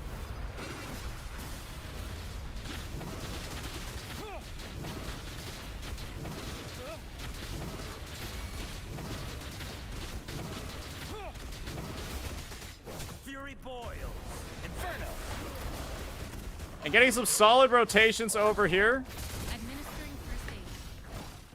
Unfortunately, Scar is a little bit evasive right now. It happens.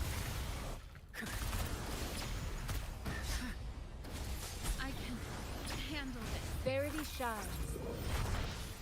Fury boils. Till truth. Leave it to me. Yeah, you get it. You get it. You get it. That's how Baija's gonna work. She does have a little bit of clunk in her trunk, as they would say. She is definitely not as smooth as Verena. You can get messed up trying to order her rotations compared to other teams, but there are some optimizations you can make for her. And at the end of the day, right, you're building Baija because you don't have Shorekeeper yet. And she will serve as a sub-in even with minimal investment and at level 50. And remember, she's kind of just the stopgap until you start getting some better supports, but you can actually use her for quite a long time. So that's going to be our entire overview. That's going to be every single unit that I have on my must-build list. And what you're going to notice about all of these units is that for units like Verena, the Yang Yangs, the Sanhuas, etc., you can actually afford to keep these at lower levels and lower overall investment. All the footage that you saw today, these supports, these sub DPSs, basically everyone except Havoc Rover was either under-leveled or had very, very, very low investment. And the thing is, right, Yang Yang is kind of like the only exception where you do want her slightly built for Whimpering Waste to be able to deal her own chip damage. But Rover's really the only one that requires a lot of investment over here. And one thing you have to realize is that these are free-to-play and budget must-builds. And when you're a free-to-play player, that doesn't mean that you're a no-pull player. We're giving you a solid team for TOA and giving you a solid team for Whimpering Waste as well. And when you're getting around 80, 90, 100-something pulls a patch in this game, well, you can afford to pull on the limited banner once in a while. And so the idea is that with this guide, with this overview, you should be able to build one team for both game modes, and surely your pulls on the other side will be able to suffice for whatever other teams you're going to need for those game modes. And if there's a priority for how I would list out the build order for these units, it would probably be Verena first, then a Havoc Rover, as we head toward our shared future, leaving the past then you behind. get to Sanhua, To smile more, you say. then Yang Yang after that, and you've got your two teams for TOA and Whimpering Wastes. Why Then you start building your Baija last to get ready for the other team. Verena is a much stronger support than Baija, and you pair your Verena with your weaker DPS Havoc Rover, and you'll pair Baija with whoever you end up getting from the limited banner, right? It could be a Gion, it could be a Carlotta, it could be a Camellia. Whoever you end up pulling on the DPS side, put your Baija with them and let that stronger DPS, who's stronger than Havoc Rover, carry the second team. And that'll be the most efficient way for you to be able to get all the resources possible from all of these different time-gated endgame modes. Because one thing that sucks is not being able to clear or missing out on the time-limited Astrite because you decided to raise your Verena to level 90 or your Baija to level 90 instead of doing the right thing and raising that second DPS to level 90 instead. And, like, splitting the investment a little bit more from there to be able to clear all the multi-team content. So, yeah, that'll be that. That'll be our overview. Hopefully, if it was helpful, let me know what you all think. Peace. Oh, Jesus Christ, that was rough. Hey, God tier, appreciate the resub. Jamil J, appreciate the resub. All right, that was a little bit annoying. Yeah, that was probably, if everything could go wrong with the recording, that was an example of a day where literally everything went wrong. Yeah, pretty much everything possible went wrong while we were doing this stuff today. Yeah, it's never gone that bad before. And the thing is, when we did the overdrive zone, it was like perfectly fine the first try. It was like perfectly good the first time we did the overdrive zone. It's actually, those are probably the most diseased anti-rover enemies I've ever seen. The most diseased anti-rover fucking enemies I've ever seen. Good God. Good fucking God.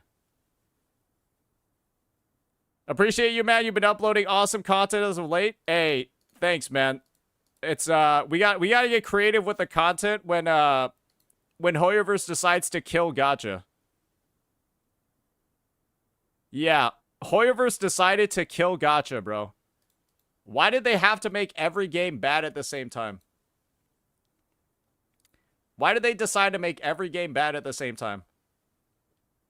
Can we talk about that for 1 second? Every single one is bad.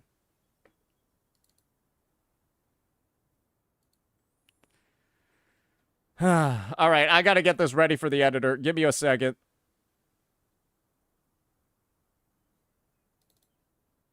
Gentlemen, what I wanted to do today... You know what? And the voice volume. Alrighty, ladies and gentlemen, what I wanted to do today... Alrighty.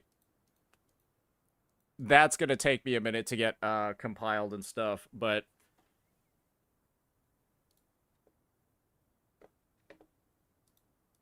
Alright. Yeah, today's just not a good day today, guys.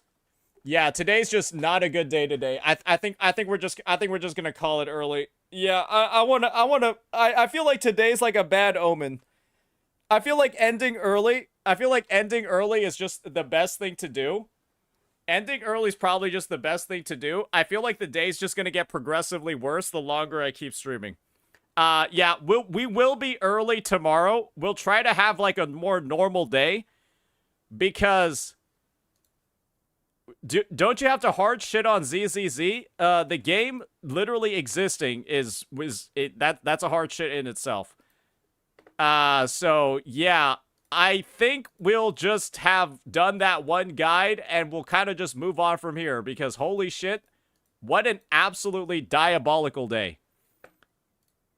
Yeah, that was literally one of the worst days of recording I've ever had. Yeah, we'll do a full shift tomorrow. It's yeah, that was the mojo's not here right now. Yeah, the mojo is not here right now. So, let me go ahead. I mean, what's even going on here? Yeah, why don't I just raid? Yeah, I'll just raid Techie. I'll just raid Techie. I'll see y'all later.